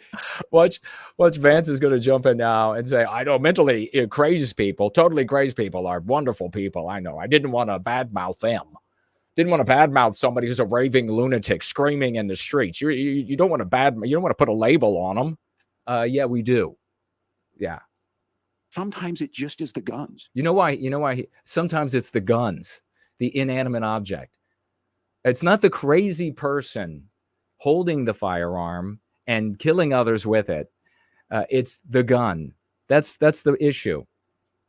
Mind you, now they don't report on all of the psychos in greater numbers, and do the research for yourself, because maybe I'm wrong, who hit people with hammers, cave their skulls in, who stab them, who poison. It's on and on and on. But there's an agenda. They want to take away our right to self-defense. It's just the guns, and there are things that you can do about it. But I do think that this is one, and I think this is a healthy conversation. I think there's a capacity. The reason why he doesn't want crazy people badmouthed is because he's married to one of the craziest. Have you seen this broad? Psycho. To find solutions on this that work, protect Second Amendment, protect our children. That's our priority. Gentlemen, thank you. Margaret? Thank you. I love to smell the burning of Western civilization at my window. And then she was in that rally, and she's like, oh, bye-bye. Oh, bye-bye. Nora, let's turn now to the top contributor to inflation, the high cost of housing and rent. There's a shortage of more than 4 million homes in the United States, and that contributes to the high housing prices. Governor Walz, the Harris campaign promises a $25,000 down payment assistance for first-time home buyers and a $10,000 tax credit. They also promise to build 3 million new homes. Where are you building these homes, and won't handing out that kind of money just drive up prices higher? No, it's not handing out. First, let me say this. That's exactly what it is. It is handing it out. It's the issue of housing. And I think those of you listening on this, the problem we've had is that we've got a lot of folks that see housing as another commodity. It can be bought up, it can be shifted, it can be moved around. Sloths here. The gun provoked a person to erase themselves. To those that don't recognize humanity, of those, they drove into it. Those are not folks living in those houses. Those of you listening tonight, that house is a big deal. I bought and owned one house in my life. My mom still lives in the house where I was. And when I think of a house, I'm thinking of Christmas services after midnight mass where you go with your family. We need to make it more affordable. And one of the things, as I said, this program that the Speak to the giving the money away and how it's not giving money away by giving money away. It sounds like the word salad. Maybe the dementia thing that Biden has is contagious. He gave it to Kamala, and now she's given it to Walz. Vice President is pushing forward and bringing a new way of approaching this is something we're doing in Minnesota from that lead. We in the state invested in making sure our housing was the biggest investment that we'd ever made in housing. It starts to make it easier. We cut some of the red tape. Local folks, look, we can't do it at the federal level, but local folks make it easier to build those homes. And then that down payment assistance. I can tell all of you out there, certainly for me, using the GI Bill was one thing, but a veteran's home loan, the big thing about a veteran's home loan is you don't have to pay the down payment. Those are things that make it there. Now, look, you're going to pay it back and you're going to pay your mortgage. Those are things that we know in the long run, the appreciated value, the generational wealth that's created from it. And I will give Minneapolis an example. Minneapolis is the one city where we've seen the lowest inflation rates. We've seen a 12% increase in stock because we put some of these things in, and we're implementing a state program to make sure we give some of that down payment assistance. We get it back from people because here's what we know. Yeah, how? People with stable housing end up with stable jobs. People with stable housing No, have their kids able to get. We did not see that. Did we not have the massive global recession as a consequence of the bubble?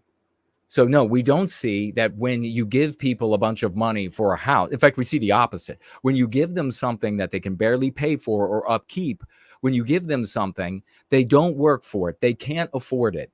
And that's how we had the massive crash.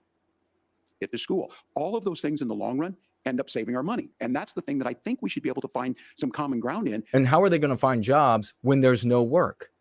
God damn, these people are absolute tards.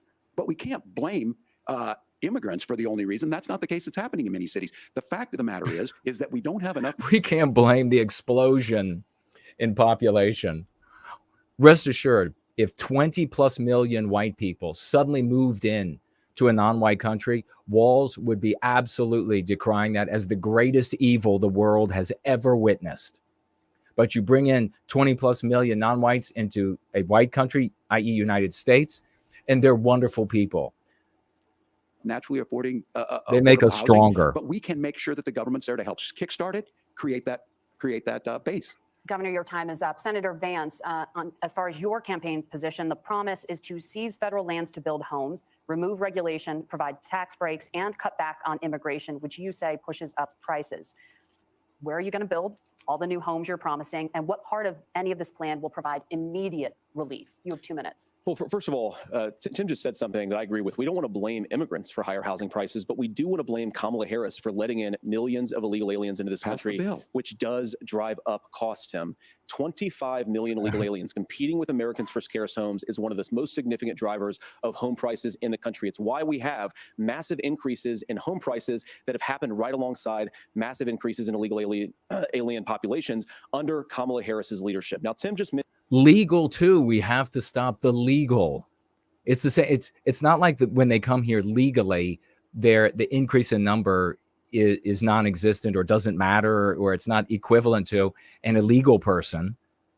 Mentioned a bunch of ideas. Now, some of those ideas I actually think are halfway decent, and some of them I disagree with. But the most important thing here is Kamala Harris is not running as a newcomer to politics. She is the sitting vice president. If she wants to enact all of these policies to make housing more affordable, I invite her to use the office that the American people already gave her, not sit around and campaign and do nothing while Americans find the American dream of homeownership completely unaffordable. Now, you asked, Margaret, what would immediately change the equation for American citizens? Yeah, the mantra, exactly. The mantra of the Republican Party, and I guess plenty of Republican voters that are white, they're like, white are racist, just do it legally. If you lower energy prices, as Donald Trump says, drill, baby, drill, one of the biggest drivers of housing costs aside from illegal immigration is, think about it, if a truck driver's title of a porno. paying 40% more for diesel. Drill, baby, drill. Then the lumber he's delivering to the job site to build the house is also going to become a lot more expensive. If we open up American energy, you will get immediate pricing relief for American citizens, not, by the way, just in housing, but in a whole host of other economic goods too. There's absolutely nothing that has been said that can reach folks on the internet and be promulgated from its own energy like Trump does. Nothing at all. Senator Vance, you still have 23 seconds there. Do you want to answer? Can I have it? Where? Yeah. Look at Margaret coming to help him out again. We will get to you in a moment, but Senator, where are you going to seize the federal lands? Can you clarify? Well, what Donald Trump has said is we have a lot of federal lands that aren't being used for anything. They're not being used for a national park. They're not being used, and they could be places where we build a lot of housing. And I do think that we should be opening up building in this country. We have a lot of land that could be used. We have a lot of Americans that need homes. We should be kicking out illegal immigrants who are competing for those homes, and we should be building more homes for the American citizens who deserve to be here. Senator, your time is up. Governor, I do want to let you respond to the allegation that the vice president... Did you see his smug little smile? He really thinks he made a point there. I've already forgotten what he was saying. Is letting in. Well, of course, that's not true. And again, you have the facts. I guess we agreed not to fact check. I'll check it. That look, crossings are down compared to when Donald Trump left office. But it's again blaming and not trying to find a solution. I was going to ask though on this question: are we going to drill and build houses in the same federal land? And I think when people hear federal lands, these are really important pieces of land. Now, Minnesota doesn't have a lot of federal lands. I know in the western part of the country, yes, there's not everyone a lot of federal do as lands Corey in and around requests. Minneapolis, Good to see you, brother. So the issue is I don't understand the federal lands issue unless we see this, and I worry about this as someone who cares deeply about our national parks and our federal lands. Look, Minnesota, we protect these things. We've got about 20% of the world's fresh water. These lands protect. They're there for a reason. They belong to all of us. But again, this is when you view housing and you view these things as commodities. Like there's a chance to make money here. Let's take this federal land and let's sell it to people for that. I think. Yes, because otherwise we're talking about communism. They view it as something to make money off of. Why would you do it? I think there's better ways to do this. We've seen it in Minnesota. We're able to refurbish some of these houses. We're able to make some investments. That gets people in. And then they give these things, they give them away. And where are they getting the money to do this? This is the hollow-headedness, and it's the pretexts that anti-whites use all the time. It's just like government is just like a money-making thing, and it's just endless, and it doesn't come from people's productivity or ingenuity or etc. And so we're just going to make all these houses, and we'll just give them to these non-white people. Rest assured, I mean, like in California, where they were specifically articulating that none of these benefits would go to white people. We see it all the time across the United States, indeed across the West, and they say, we're just going to give it to them. Why would you want them to be on the street? Let me tell you about little baby Hernandez and how she had to live in the street because the evil white man wouldn't give her a house to live in. And then as a consequence, she was eaten alive by Dachshunds. I'm still on the fact on this. Economists, Senator Vance, you said you don't like the economists. Which economists are saying that it is immigrants that's adding to the cost? Governor, your time is up. But Senator, on that point, did you see how obediently He was like, I'm sorry, ma'am. I'm sorry. And then she's like, assume the position. She walks over with those giant shoulder pads after getting out of the DeLorean from the 80s. I'd like for you to clarify, there are many contributing factors to high housing costs. What evidence do you have that migrants are part of this problem? Well, there's a Federal Reserve study that we're happy to share after the debate. We'll put it up on social media, actually, that really drills down on the connection between increased levels of migration, especially illegal immigration, and higher housing prices. Now, of course, Margaret, that's not the this is like, this is literally elementary school math. Entire driver of higher housing prices. It's also the regulatory regime of Kamala Harris. Look, we are a country of builders. We're a country of doers. We're a country of explorers. But we increasingly have a federal administration. There you go, Lunder. Can't wait for me to become president so that I can immediately invade Australia. And I would, my friend. I would liberate our people in a heartbeat. That makes it harder to develop our resources, makes it harder to build things, and wants to throw people in jail for not doing everything exactly as Kamala Harris says they have to do. And what that means is that you have a lot of people who would love to build homes who aren't able to build homes. I actually agree with Tim Walz. We should get out of this idea of housing as a commodity. But the thing that has most turned housing into a commodity. How many times is he going to cede to Walz and the Democrats that they've got great points, and then on the flip side, the Republicans have a lot to do? Am I the only one seeing this? Is giving it away to millions upon millions of people who have no legal right to be here. What are the federal regulations? I deal No, with you don't give things away, not just to people who are not legal, because legality relative to your presence is merely paperwork, bitch. Look, he's doing his little smug smile again. This is a governor. You can very quickly reply. I'm sorry. I'm sorry, mommy. Get this as a governor, and I don't necessarily disagree with that in some cases, many of those are local, many of them are state. I don't know which ones are federal, but I think whenever we talk regulations, people think they can get rid of them. I think you want to be able to get out of your house in a fire. I think you want to make sure that it's fireproof and those types of things. So which are the regulations? Because the vice president's not responsible for those. Congress writes good those. point, Slots. He is trying to make him gentlemen. comfortable. We have a lot to get to. You're passionate about the housing crisis, I can tell. But Nora? Thank you. One of the top problems facing Boy, I tell you, Margaret is she is hardcore in Walls pants. Hardcore. Americans I could tell you're passionate about housing people. is the high cost of healthcare. Senator Vance, at the last presidential debate, former President Trump was asked about replacing the Affordable Care Act. In response, he said, I have concepts of a plan. Since then, Senator, you've talked about changing how chronically That was lame when Trump said that. Absolutely. ill Americans get health insurance. Can you explain how that would work? And can you guarantee It would have been Trumpian if he would have said, you know what, I got a plan and you're not smart enough to understand it. So I'll take it directly to the voters.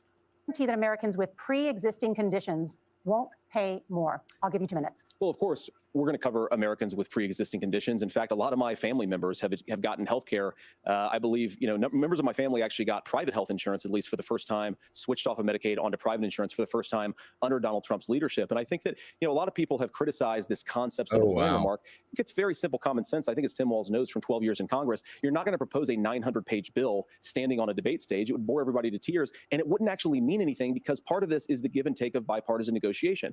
Now, when Donald Trump was actually president, and again, he has a record to be proud of, prescription drugs fell in 2018 for the first time in a very long time. Under Kamala Harris's leadership, prescription drugs are up about 7%. Under Donald Trump's entire 4 years, they were up about 1.5%. He introduced pricing transparency. Think about healthcare. You go into a hospital, you try to buy something, and nobody knows what it actually costs. That price transparency will actually give American consumers a little bit more choice and will also drive down costs. And we talked about, the reinsurance regulations is what I was talking about. Look, Donald Trump has said that if we allow states to experiment a little bit on how to cover both the chronically ill but the non-chronically ill, it's not just a plan. He actually implemented some of these regulations when he... Just so everybody knows, the group of people who have the best health care on planet Earth is United States Congress, president, etc. Why do they have the best health care in the world, literally the planet Earth? And they take off of the table. Do you remember Rand Paul was even like, hey, we should just give the same plan that we have as elected officials to the population. And they were like, nope, we're not going to allow all of the different businesses in every different state, insurers, compete. Absolutely not. Because they're donors are these major insurance companies, and making sure that you're in office if you ensure that our gravy train continues to roll. He was president of the United States. And I think you can make a really good argument that it salvaged Obamacare, which was doing disastrously until Donald Trump came along. And I think it's an important point about President Trump. Of course, you don't have to agree with everything that President Trump has ever said or ever done. But when Obamacare was crushing under the weight of its own regulatory burden and healthcare costs, Donald Trump could have destroyed the program. Instead, he worked in a bipartisan way to ensure that Americans had access to affordable care. It's not perfect, of course, and there's so much more that we can do. But I think that Donald Trump has earned the right to put in place some better healthcare policies. He's earned it because he did it successfully the first time. Governor?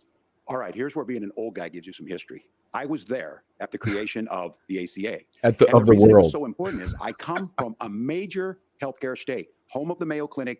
If you think that he wouldn't make that lie, you're a fool. Home to Medical Alley, 3M, Medtronic, all of those. We understand healthcare. It's why we're ranked first on affordability and accessibility and quality of healthcare. And so what I know is under Kamala Harris, more people are covered than they have before. And those of you listening, this is critical to you. Now, Donald Trump all of a sudden wants to go back and remember this. He ran on the first thing he was going to do on day one was to repeal Obamacare. On day one, he tried to sign an executive order to repeal the ACA. He signed on to a lawsuit to repeal the ACA, but lost at the Supreme Court. And he would have repealed the ACA had it not been for the courage of John McCain to save that bill. Now, fast forward, what that means to you is you lose your pre-existing conditions. If you're sitting at home and you got asthma, too bad. If you're a woman, probably not. Broke your foot during football, might kick you out. Your kids get kicked out when they're 26. This is the demagoguery, right, of the Democrats. So common our entire lives. Kamala Harris negotiated drug prices for the first time with Medicare. We have 10 drugs that will come online, the most common ones that'll be there. But look, this issue, and when Donald Trump said, I got a concept of a plan, it cracked me up as a fourth grade teacher because my kids would have never given me that. No way he teaches fourth grade. But what Senator Vance just explained might be worse than a concept, because what he explained is pre-Obamacare. And I'll make this as simple as possible because I have done this for a long time. What they're saying is, if you're healthy, why should you be paying more? So what they're going to do is let insurance companies pick who they insure, because guess what happens? You pay your premium, it's not much. They figure they're not going to have to pay out to you. But those of you a little older, gray, got cancer, you're going to get kicked out of it. That's why the system didn't work. Kamala Such garbage. Harris will protect and enhance the ACA. Governor, thank you. Senator, you have not yet explained how you would. Oh, slots. JD Vance is looking at walls like a woman does at a baby that she's coddling. Protect people with pre-existing conditions, or laid out that plan. Well, look, we currently have laws. Well, as Republicans, we need to do better about taking care of everyone in the country. Normally, as Republicans, we execute them, and so we need to do better at that. And regulations in place right now that protect people with pre-existing conditions. We want to keep those regulations in place, but we also want to make the health insurance marketplace function a little bit better. Now, what Governor Walz just said is actually not true. A lot of what happened, and the reason that Obamacare was crushing under its own weight, is that a lot of young and healthy people were leaving the exchanges. Donald Trump actually helped address that problem, and he did so in a way that preserved people's access to coverage who had pre-existing conditions. But again, something that these guys do is they make a lot of claims about if Donald Trump becomes president, all of these terrible consequences are going to ensue. But in reality, Donald Trump was president, inflation was low, take-home pay was higher, and he saved the very program from a Democratic administration that was collapsing and would have collapsed absent his leadership. He did his job, which is govern in a bipartisan way and get results, not just complain about problems, but actually solve them.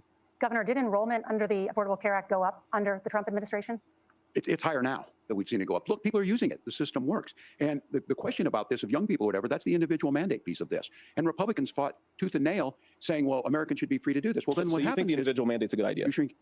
I think the idea of making sure the risk pool is broad enough to cover everyone, that's the only way insurance works. When it doesn't, it collapses. You are asking pre-ACA where we get people out. Look, people know that they need to be on health care. People expect it to be there. And when we are able to make it, and we are making it this way, when we incentivize people to be in the market. Just so you all know, just looked at the numbers. We are the only people actually watching this debate right now. When we help people who might not be able to afford it get there, and we make sure then when you get sick and old, it's there for you. Because I heard people say, well, I don't want to buy into Medicare or whatever. Good luck buying healthcare once you get past 70. So look, the ACA works. We can continue to do better. Kamala Harris did that. The way she made everything better was negotiating those 10 drugs on Medicare for the first time. Whatever happened with Obamacare and the death panels in American history? Thank you. Margaret, can I address that? I apologize. We're out of time. We have a number of subjects to discuss. Margaret? Let's talk about families in America. There is a child care crisis in this country, and the United States is one of the very few developed countries in the world without a national paid leave program for new parents. Governor Walz, you've said that if Democrats win both the White House and Congress, this is a day one priority for you. How long should employers be required to pay workers while they are home taking care of their newborns? You have 2 minutes. Yeah, well, that's negotiable, and that's what Congress worked. But here's what the deal is. Americans sitting out there right now, you may work for a big company. Look, we're home in Minnesota to some of the largest Fortune 500 companies. Kamala Harris knows that in California. Yeah, exactly. Great point. Corey Slot's agreeing. Vance is not scoring points by being super fair and deferential and agreeing with Walz. It's not going to benefit him at all. Those companies provide paid family medical leave. One is, I think they're moral, and they think Republicans have always been guilty of this, thinking that if we're nice to them, they'll be nice to us. The issue is that they're anti-white. If you're white, if you like white mores, white standards of law and order, they're not going to be nice to you. They never have your whole life. I think it's a good thing, but it also keeps their employees healthy. We in Minnesota passed a paid family medical leave. You have a child, and I had to go back to work 5 days after my kids were born. This allows you to stay home a certain amount of time. What we know is that gets the child off to a better start. The family works better. They stay in their employers. We get more consistency in that. So give us some numbers, buddy. How long do you want people to not, how long do you want to force employers to pay people who aren't working? Just give us some numbers. See, the way this used to work with the norms of the white race is the mother would not have to be at work. And so she's there all the time. And now they're meddling around with this, what they've destroyed and wrecked intentionally. They're like, well, employers should be they should eat the cost of you taking care of your child for the first 6 years of the child's life. Kamala Harris has made it a priority. We implemented it in Minnesota, and we see growth. That's how you become a pro-business state. But the negotiations on it, and here's the issue. Those big companies are able to offer it.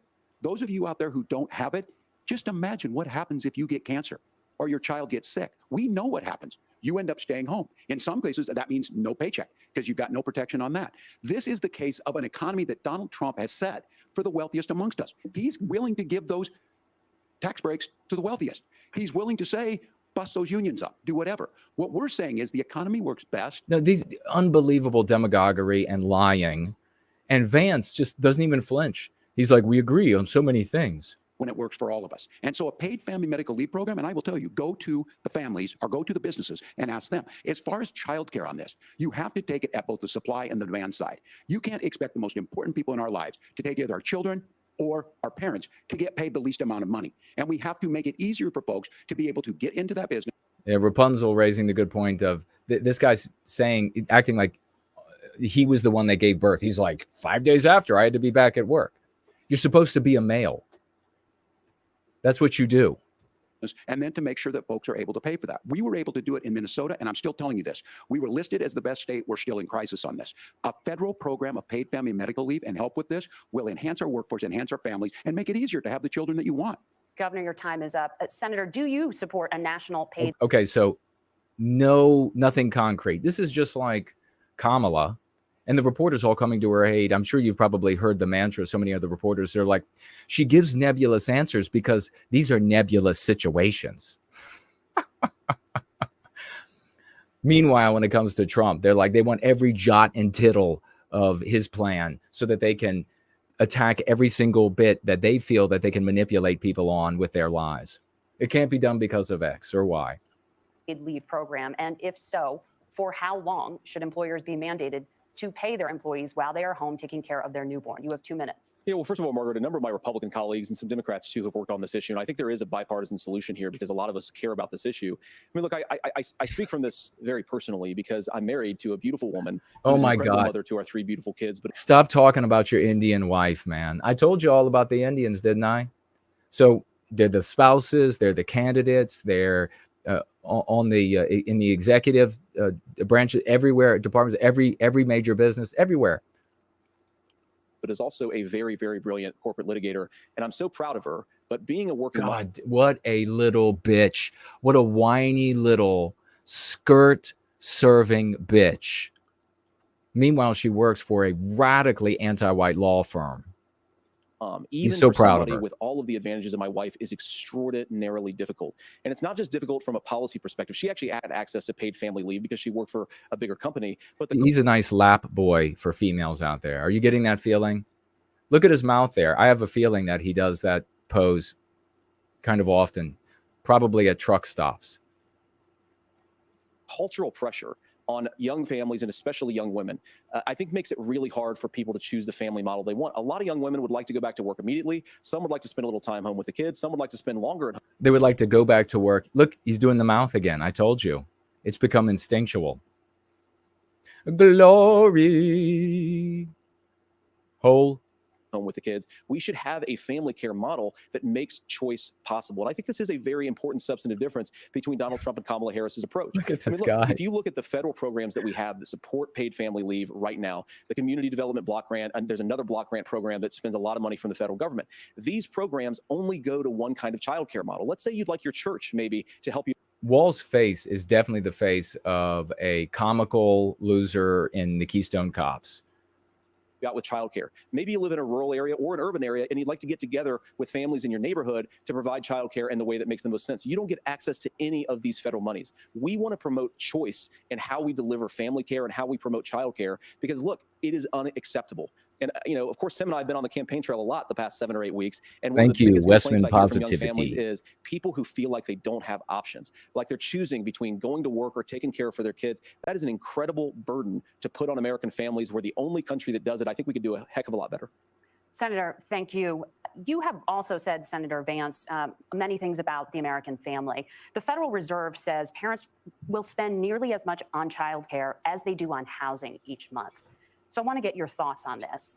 President Trump recently said, as much as childcare is talked about as being expensive, it's relatively speaking not very expensive compared to the kinds of numbers we'll be taking in.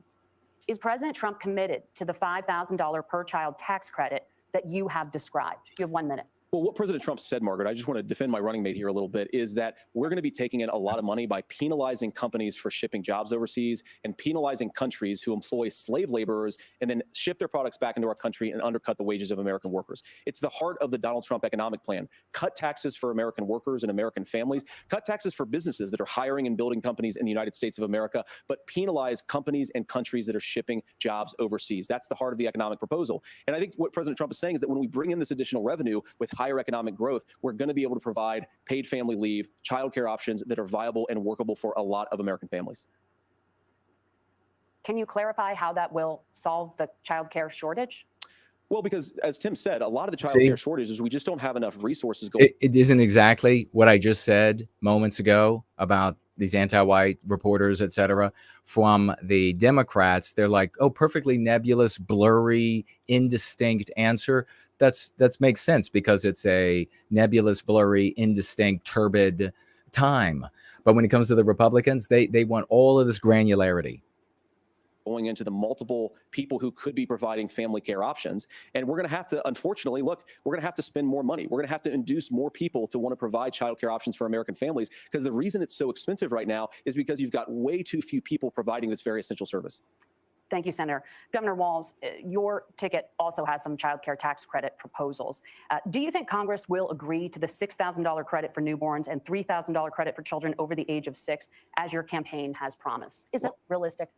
Well, if these members of Congress are listening to anybody, I can tell you, and this is the biggest issue. Everybody listening tonight knows. I mean, I'm sure they were shocked to hear it's not that expensive. And let's be clear, whether it's $5,000 or $6,000, that pays you about 3 or 4 months.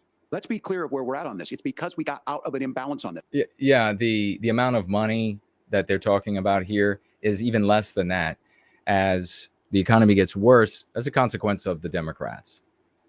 We thought we were going to get by not paying people. Vance could bring that up. He could hammer this fool with that, but he won't. He could bludgeon him. He could leave him a bloody, soy-filled mess. I bet he bleeds soy. I don't think Senator Vance and I are that far apart. I'm not opposed to what he's talking about on options. We've done scholarship types of things. I think we need to be open to making the case. But the issue here is the question Nancy Drew is right. You're not going to pay for it with these tariffs. That's just adding another $4,000 on the family and taking less. So not only do they not get the money to pay for that, they're $4,000 in the hole. That's Wharton School. That's his alma mater. And so I think the issue here is if those members of Congress, I can't believe they're not. When I go to businesses, sure, they'll talk about taxes sometime. but they will lead with childcare and they will lead with housing, because we know the problem is, especially in a state like Minnesota, we need more workers because our economy is growing, but we need the workforce. Governor, thank you. We need to move on. Nora? Let's talk about the state of democracy, the top issue for Americans after the economy and inflation.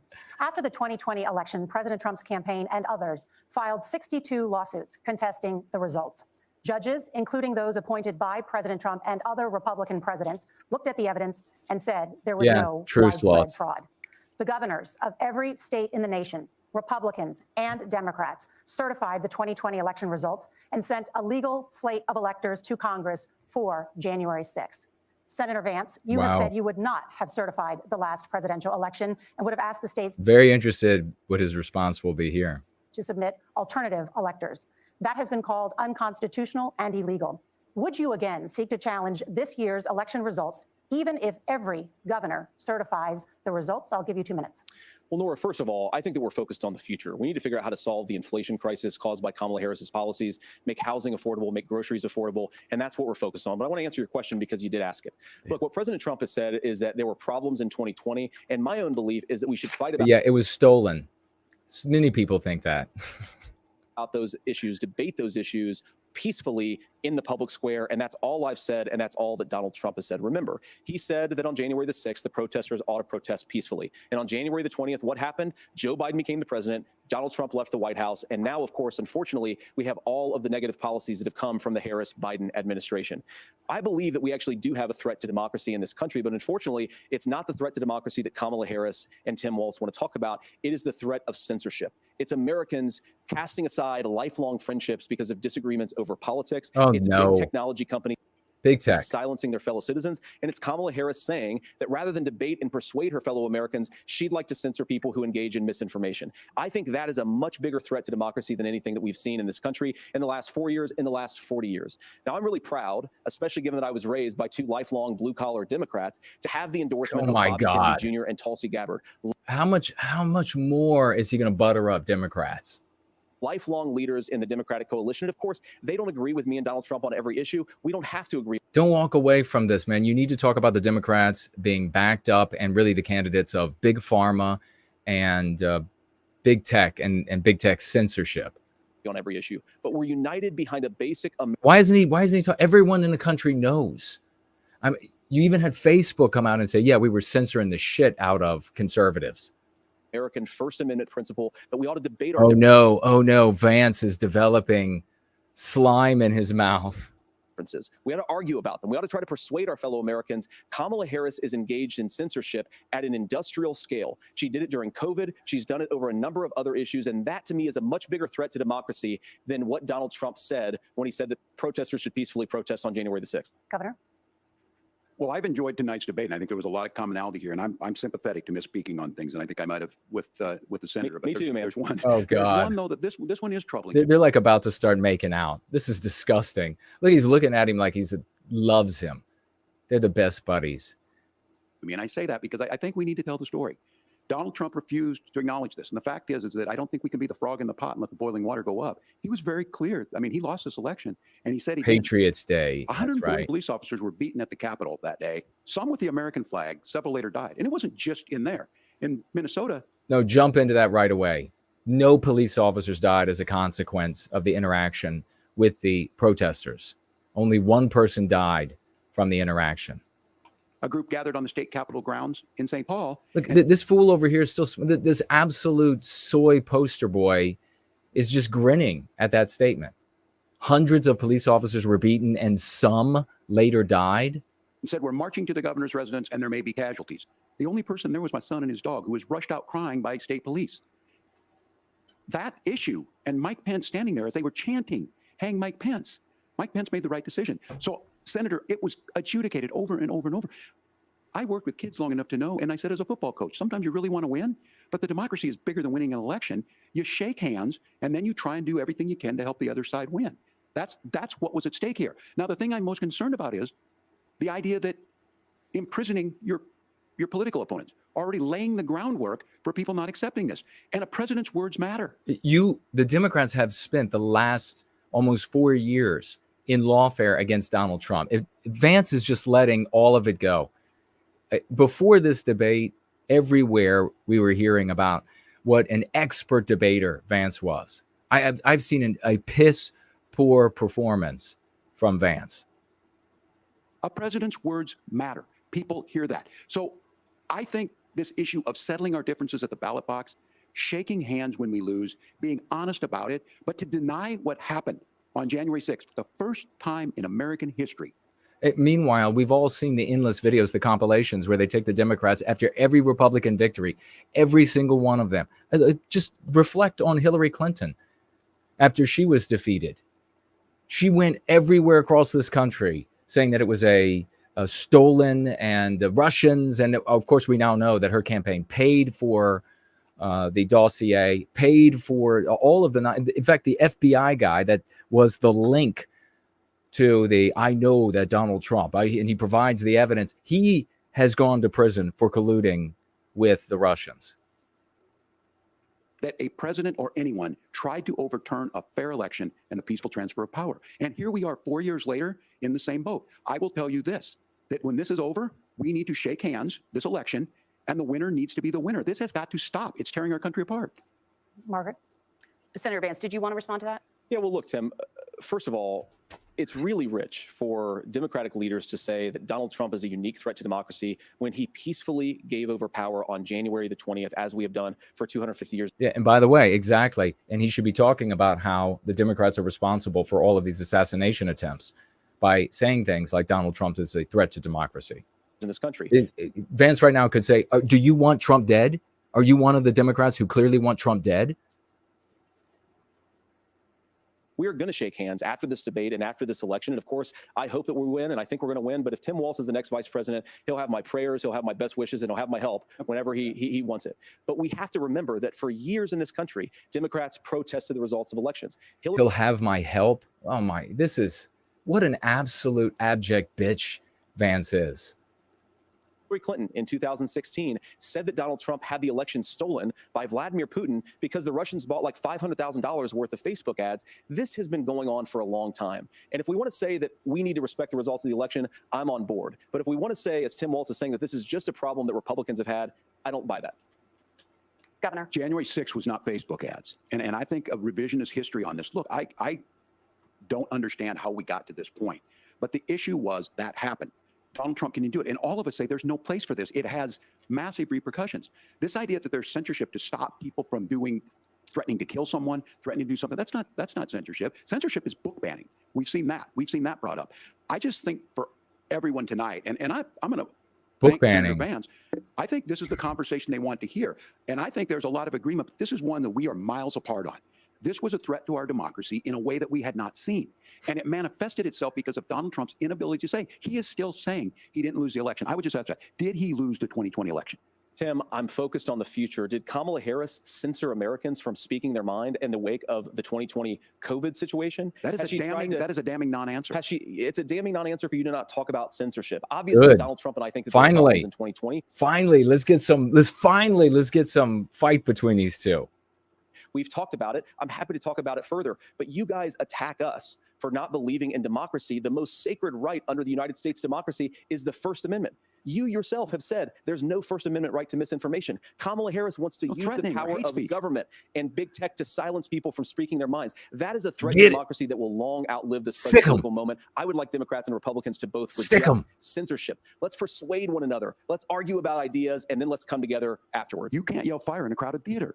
That's the test. That's the Supreme Court test. Tim, fire in a crowded theater. You guys wanted to kick people off of Facebook for saying that toddlers shouldn't wear masks. Senator, the governor does have the floor. Fire in a crowded theater. That is criticizing the policies of the government, which is the right of every American. Senator, the governor does have the floor for 1 minute to respond to you. Yeah. Well, I don't run Facebook. What I do know is I see a candidate out there who refused, and now again, and this I'm pretty shocked by this. He lost the election. This is not a debate. It's not anything anywhere other than in Donald Trump's world. Because look, when Mike Pence made that decision to certify that election, that's why Mike Pence isn't on this stage. What I'm concerned about is, where is the firewall with Donald Trump?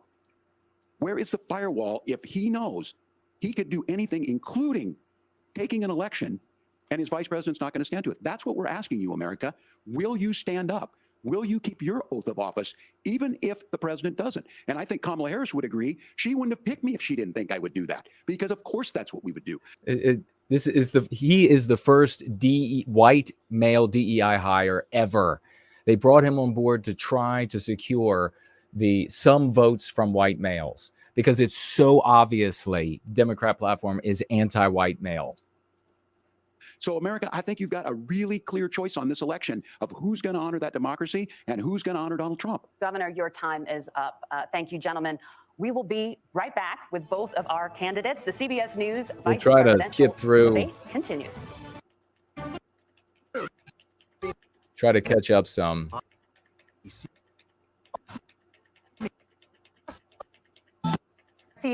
Fans, thank you to CBS News. And most importantly, thank you to all of you. If you're still up and the folks who miss Dancing with Our Stars, I appreciate it. But look, the support of the democracy matters. It matters that you're here. And I'm as surprised as anybody of this coalition that Kamala Harris has built, from Bernie Sanders to Dick Cheney to Taylor Swift, and a whole all radical anti-whites. Boy, what they a don't all agree on what a everything, group. but they are truly optimistic people. They believe in a positive future of this country, and one where our politics can be better than it is. And I have to tell you, that better than it is the sense of optimism that there can be an opportunity economy that works for everyone, not just to get by, but to get ahead. And the idea that freedom really means something. Not the freedom of government to be in your bedroom or exam room, but the freedom for you to make choices about yourself. Now, look, we all know who Donald Trump is. He's told us, and as Maya Angelou said, believe him when he told you that. His first inaugural address talked about American carnage, and then he spent 4 years trying to maybe do that.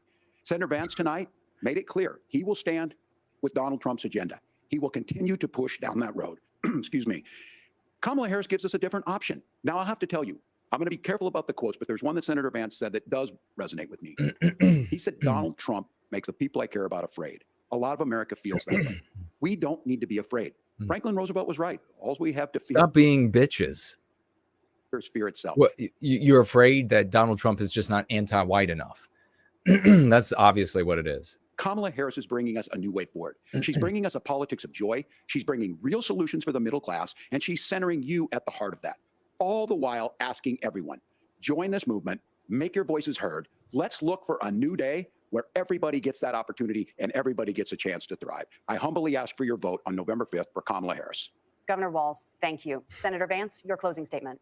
Well, I want to thank Governor Walz, you folks at CBS, and of course the American people for tuning in this evening. And wow. One of the issues we didn't talk about was energy. And I remember when I was energy, which you have none of. You've got no fire. You're not masculine at all.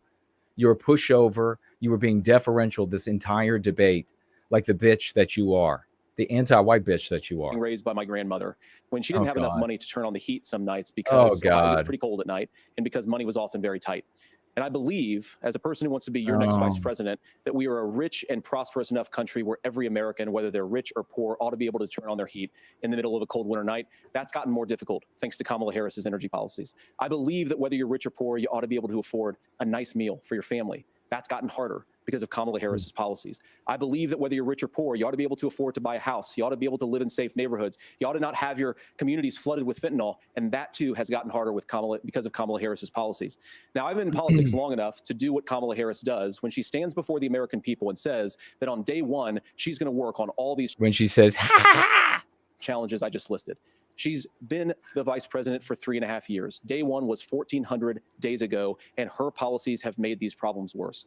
Now, I believe that we have the most beautiful country in the world. I meet people on the campaign trail who can't afford food, but have the grace and generosity to ask me how I'm doing and to tell me they're praying for my family. What that has taught me is that we have the greatest country, the most beautiful country, the most incredible. This is not the greatest, most beautiful country. It's hellish for white people, and it's plummeting in its standing with every other country on the planet. It is not the greatest country. People anywhere in the world, but they're not going to be able to achieve their full dreams with the broken leadership that we have in Washington. They're not going to be able to live their American dream if we do the same thing that we've been doing for the last 3.5 years. We need change. We need a new direction. We need a president who has already done this once before and did it well. Please vote for Donald Trump. And whether you vote for me or vote for Tim Walz, I just want to say I'm so proud to be doing this, and I'm rooting for you. God bless you, and good night. Senator Vance, thank you.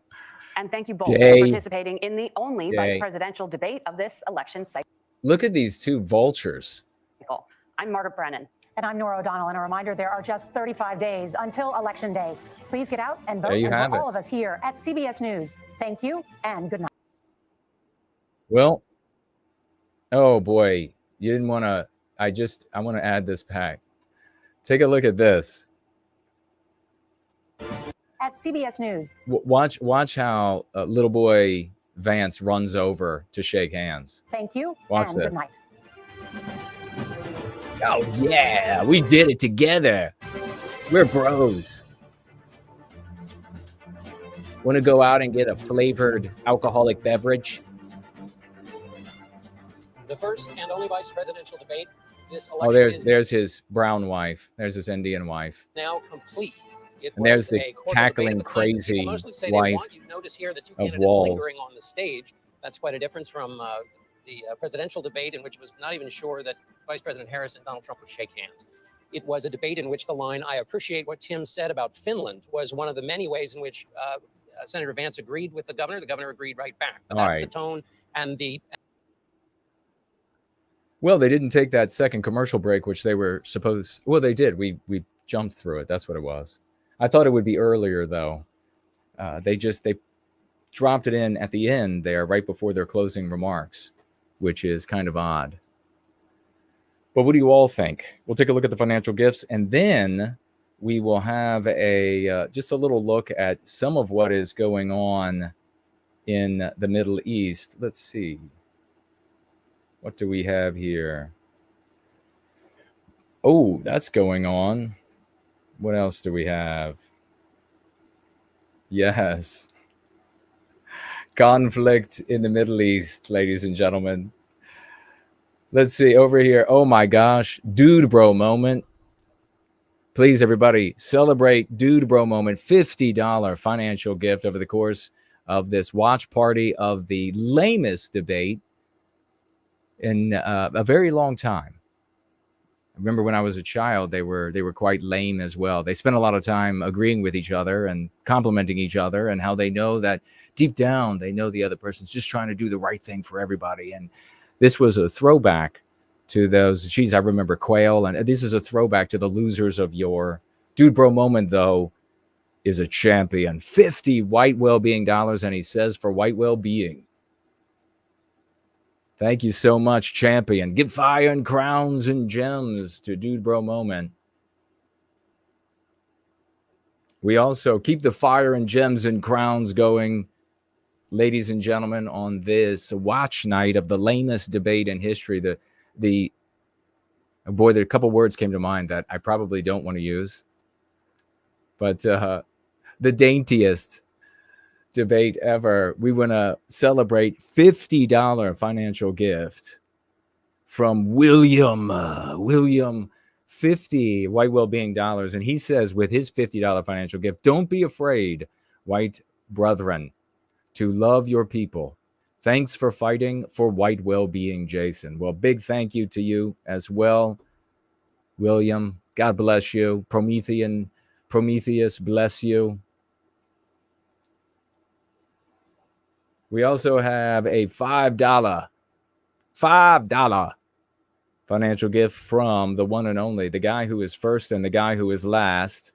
First, last. And he says with his $5 financial gift, he says for Cindy Ben. So for some reason, it's for Cindy Ben tonight. There you have it, Cindy Ben. Thank you so much for your service to white well-being. I'll swivel around here and see if we have any others, and maybe we'll say, looks like we're blank on Rumble. Remember, tag me, though. I'm going to take a quick look around to see if we have any tags for me to speak to. The watch part. For some reason, not a lot of people want to watch the watch party of the most miserable, silly debates ever. And that was no. Okay, that's not new. And let's see over here, any tags? No, but hello to everybody on all of the different platforms. Let me check out what you all are saying here on YouTube. It took me a while. It took me a while to pull everything together to do a Jason Goes Political, because the space is very different. It's very different. And things have to be put together, and adjustments have to be made so that it can look okay, so that it looks right. But we're here. Lunder says, war, it's fantastic. Great to see everybody. Just checking out the tags. JD, as a rhino, feels in his element when hearing Democrat arguments, says Sloth. So true. Nancy Drew says, if Waltz could have worn earrings as a Bluetooth for help with his speech, he would have. Yes, 100%.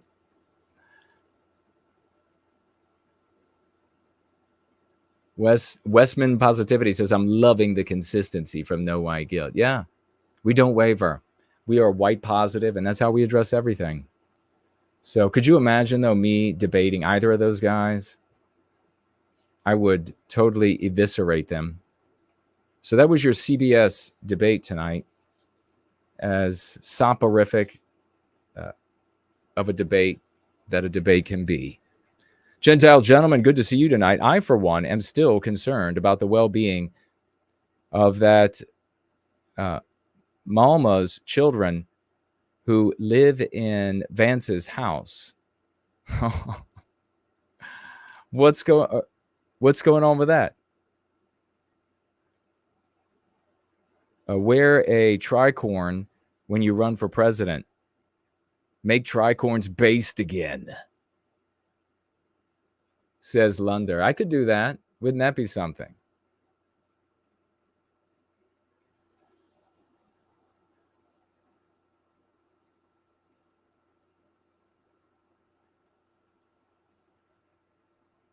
All right. Well, we've put the war up on the TVs behind me. As you can see, we are in the midst of it. These are Iran's missiles, 400, excuse me, plus missiles fired from Azerbaijan, as I read, if that's accurate. You need to remember, I mean, this community understands. You never really know. The information they're giving you, it's kind of pointless to sit around and debate based on those posits, because they're really postulates. You like how I did that? But nevertheless, we've been talking here and there about Israel. If you recall, I said that they blew up the pagers and they blew up the walkie-talkies, and that destroying that means of communication was an intentional disruption. Also, of course, maiming several thousand, I think. And I said that probably would this is a precursor to boots on the ground. But the war is already afoot. It hasn't started. I mean, when you're flying over a country and you're dropping laser-guided and dumb bombs on it all over the place, and you are assassinating the leaders of the opposition, that's war. And I haven't looked into it, but I am going to maintain my position that what Israel is doing is they're trying to create the buffer zone that they had established in southern Lebanon back in, I think it was like 82 or something like this, or 86. They established that buffer zone, and they had it for a long time, and maybe all the way up to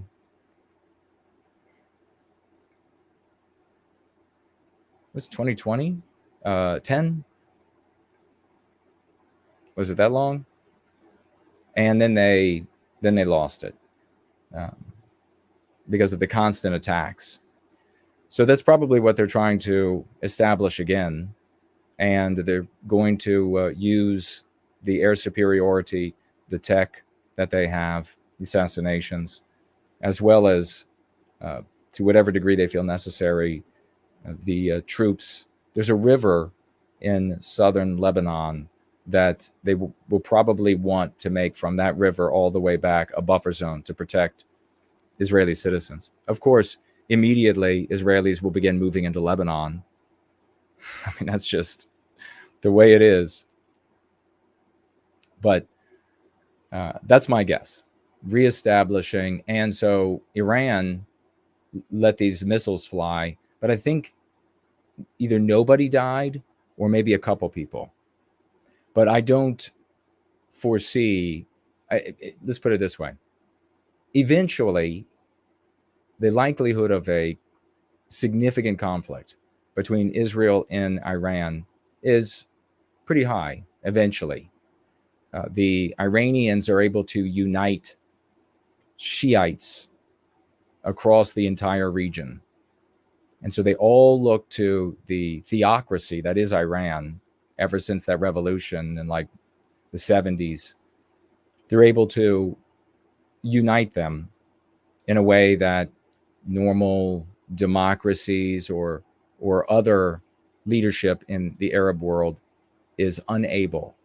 And especially because so many of these other countries are not unified peoples at all. There are many. I mean, you look at the number of tribes in Iraq, for example, and you can have a small number of people. The same holds true. It's like all the way through. You can have a relatively small tribe compared to the rest of the country who's in charge, and everybody's at each other's throats. And that would obviously be in the interests of Israel. Where it matters to us is that we don't want to be used. This isn't good for white well-being. We don't want to be used yet again by Israel and Israel firsters in the United States and the rest of the West. We don't want to pay for it. We don't want to fight in it. We want nothing to do with it.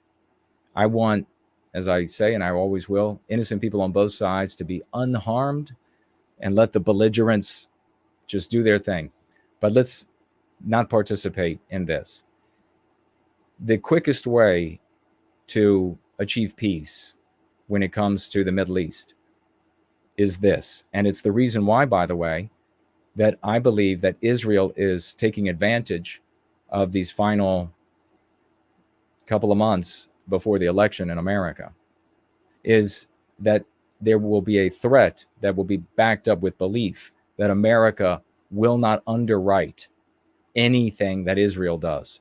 And when that happens, Israel's calculation about what they can do in the Middle East changes. When they don't feel that America is just going to fall in step, and the Democrats are doing it. The Democrats are in office right now. So there's a bit of this erroneous notion that if you get Trump, you're going to have more warfare for Israel. And if you get the Democrats, you'll have less. It's the Democrats that are sending all of these battle groups. It's the Democrats that have resituated our satellites to peer into every one of the threats to Israel. So what we need is perhaps Trump, when he gets in office, and perhaps this is the evidence of it, that Israel is making this move right now, is that Trump will get in there and say, no, we're not going to underwrite all of these things, because he'll be smart enough to know that that is the quickest way to peace relative to the ambitions of the Likud party and these other war hawks in Israel. It doesn't mean that he won't be servile. Miriam Adelson has given him $100 million, and many others who are Zionists and who consider the welfare of Israel as primacy relative to everything else, even though they're American citizens. He's still going to be submissive, but peace is the kind of thing that he wants to be, I would imagine, his legacy. And the quickest way to get to that, and I think he's bright enough to know it, is what I just said twice. Third time's a charm. Tell Israel, if you get invaded, we'll help.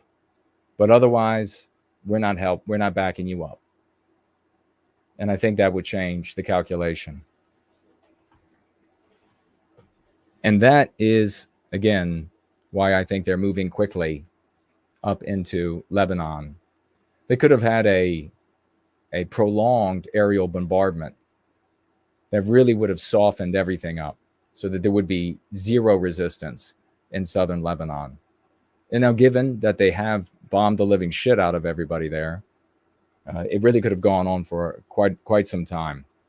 I mean, over the years, you've heard about like Israel using white phosphorus and other weapons of war that are condemned by global bodies like the United Nations. So they could have taken a long time. And in the end, they're not paying for it. The US and other Western countries are supplying the munitions, supplying the weapons, supplying the money, because what money does Israel have? It's really a subject that is important in different ways for for our community as compared to the much larger multiracial anti-Jew movement in Western civilization, but certainly here in the United States. And their concern, of course, is a narrative where all Jews, every little born Jew is evil, and all that they do is evil, and therefore this country that they have of Israel is evil, and it's so unjust and unfair, and it's always the Arabs are always these wrongly put upon and attacking the Jews, the aggressor. For us, it's a completely different conversation. Now, what they will do in those circles is they persist, and they have persisted for many generations, making the argument that they do this for the white race. They care about the white race. They care about the West, but they don't.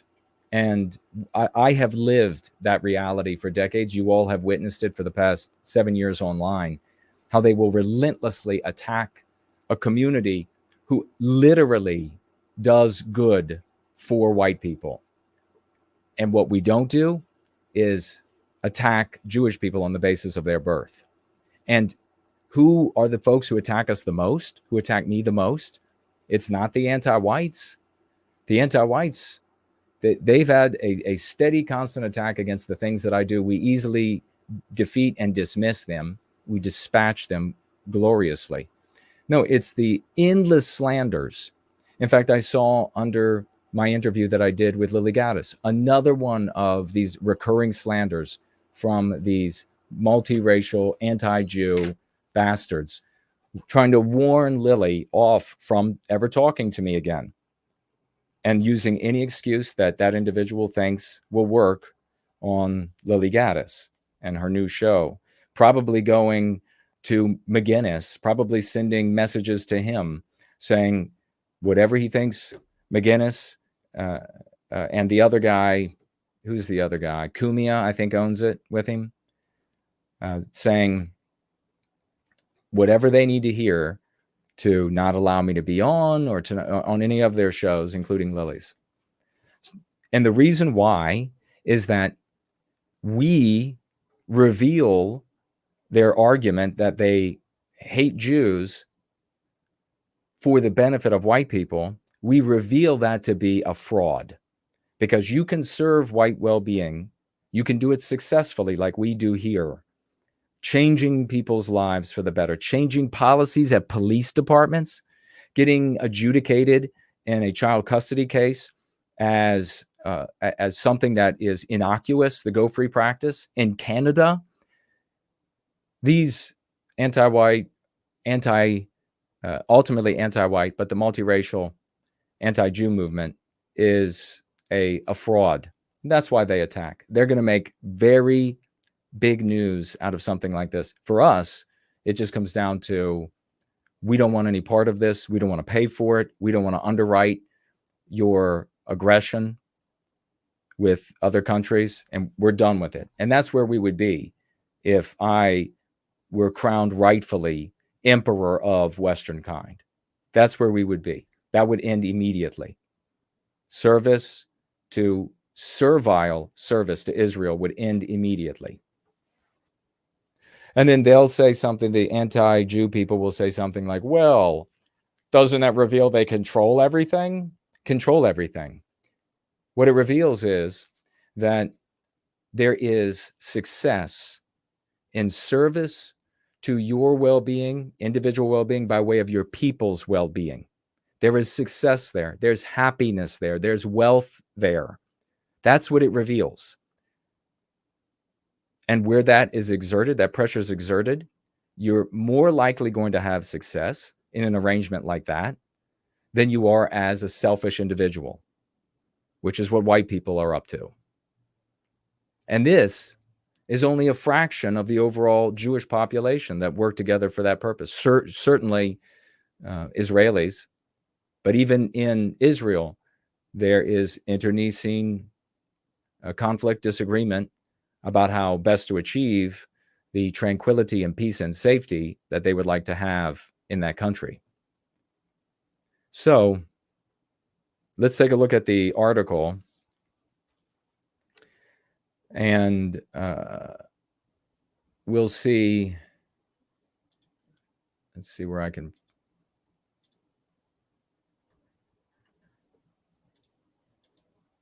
I know I have it here somewhere.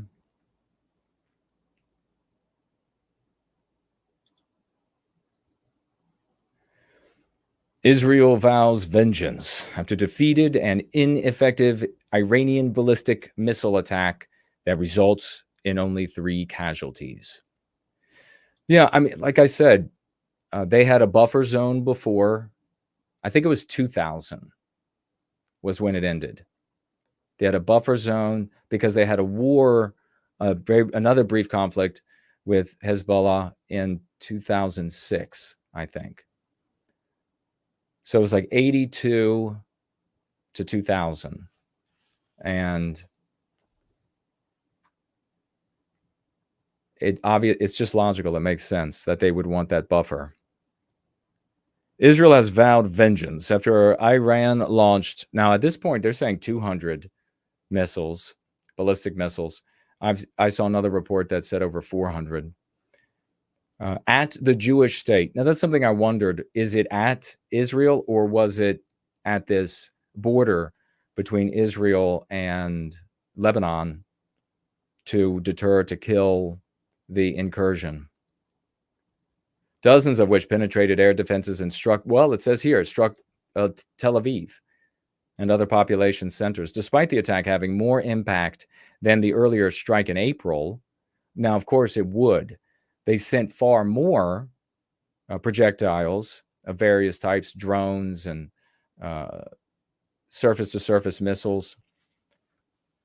But they were all anemic, if you remember. The intent was to complain loudly and for the world to hear that complaint on Iran's part.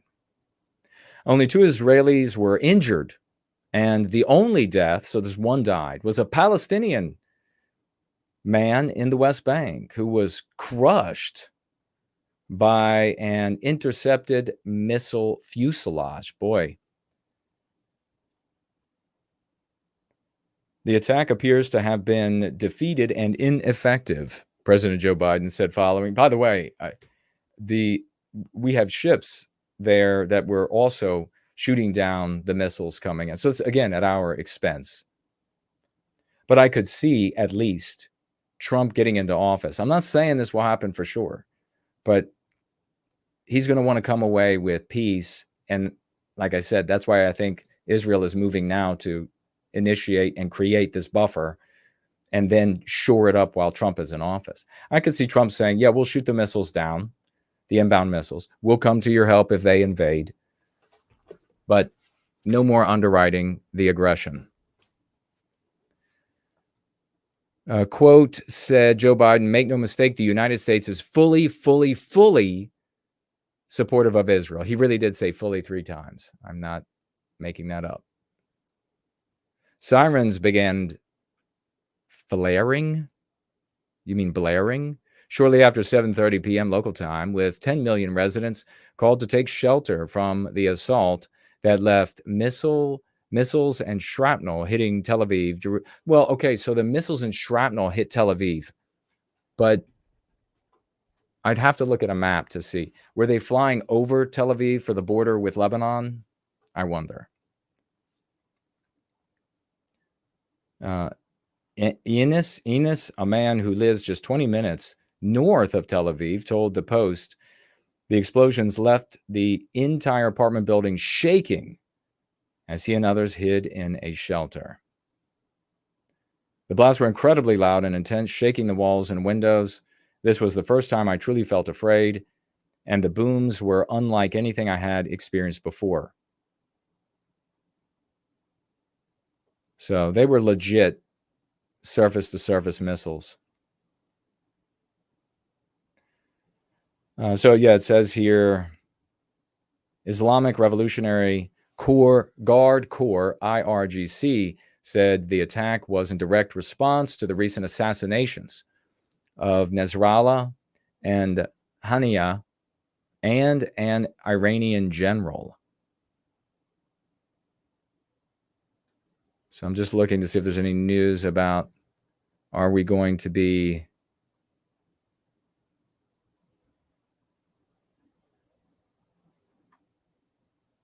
further involving ourselves over there to prevent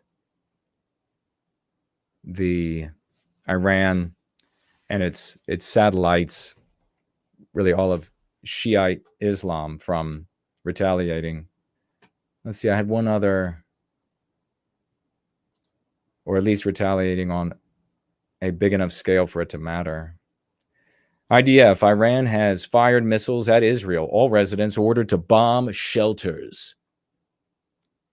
Iran launched missiles at Israel on Tuesday evening, local time, as Israelis throughout the entire country were ordered to take cover in the bomb shelters.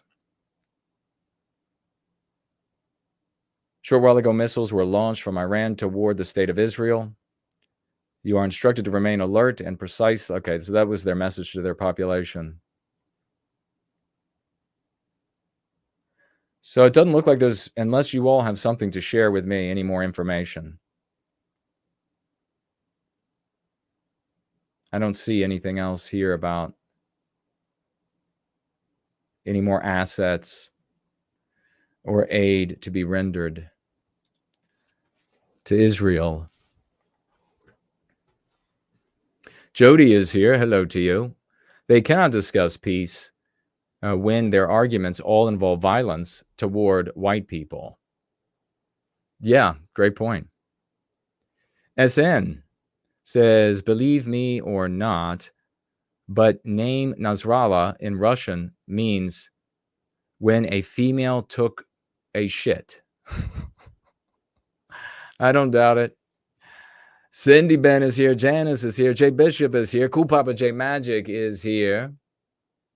Ivan the Horrible is here. When people deserve at least the words of support from Israel for white well-being after the debt it owes white people, oh my God, that's what I've demanded.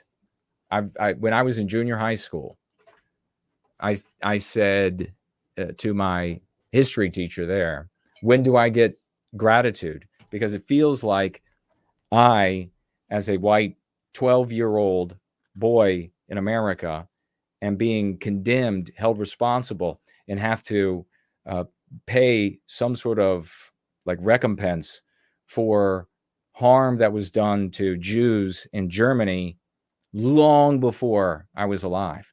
So if that's going to be implied to me, then I want gratitude from them for saving them from this genocide. I want gratitude. I want gratitude from them for all of the effort that white people have made to help them secure and establish Israel in the Middle East. Now, I don't think any anti-white Jews are going to be thanking us, but maybe Jews who aren't anti-white.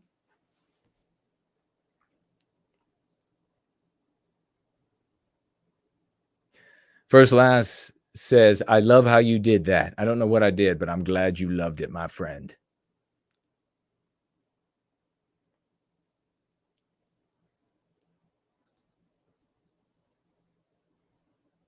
AOC is here. Greetings and good evening, No White Guilds. Well, greetings to you. We're just about, you are right in time for us to wrap it up here. Myra's here. Hello to you. Right up about time.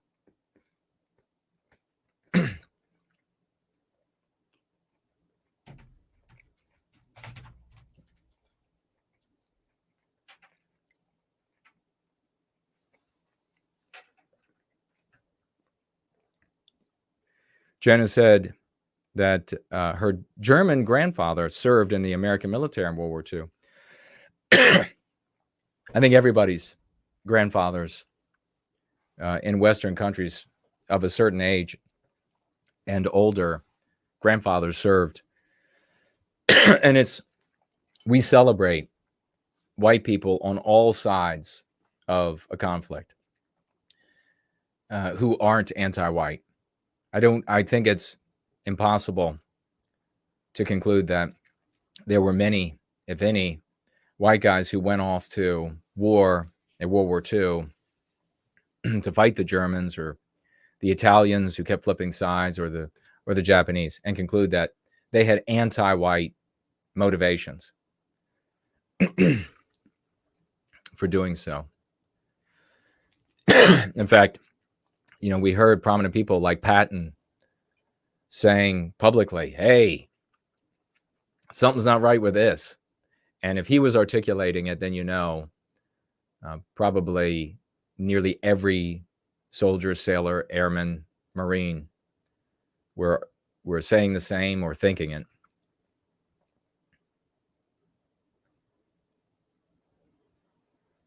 Good to see Gentile gentlemen tonight. I hope everything's going good with the new baby. I don't think I missed anybody. Just want to make sure I didn't miss anybody on these financial gifts.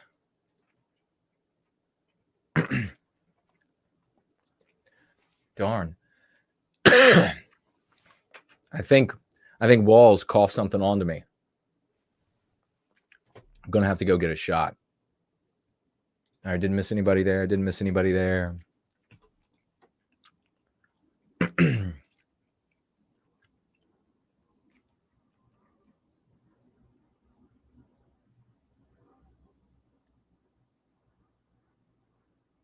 Oh, God.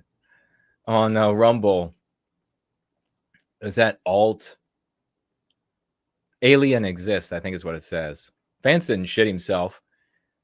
He just hugged his wife before he went on stage. Honest mistake.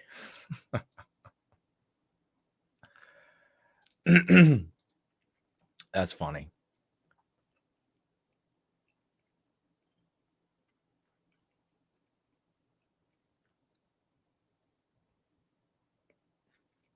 All right, I don't see anything else. I don't know more tags.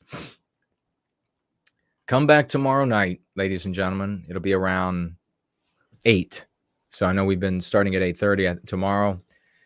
If it happens, we will be here.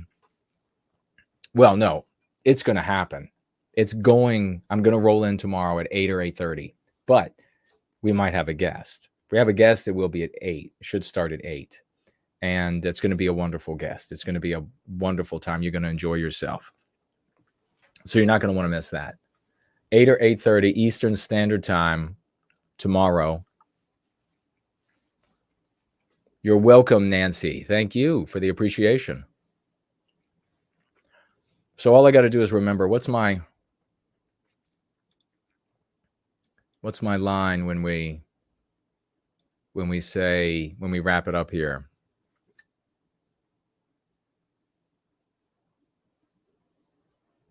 I think I know.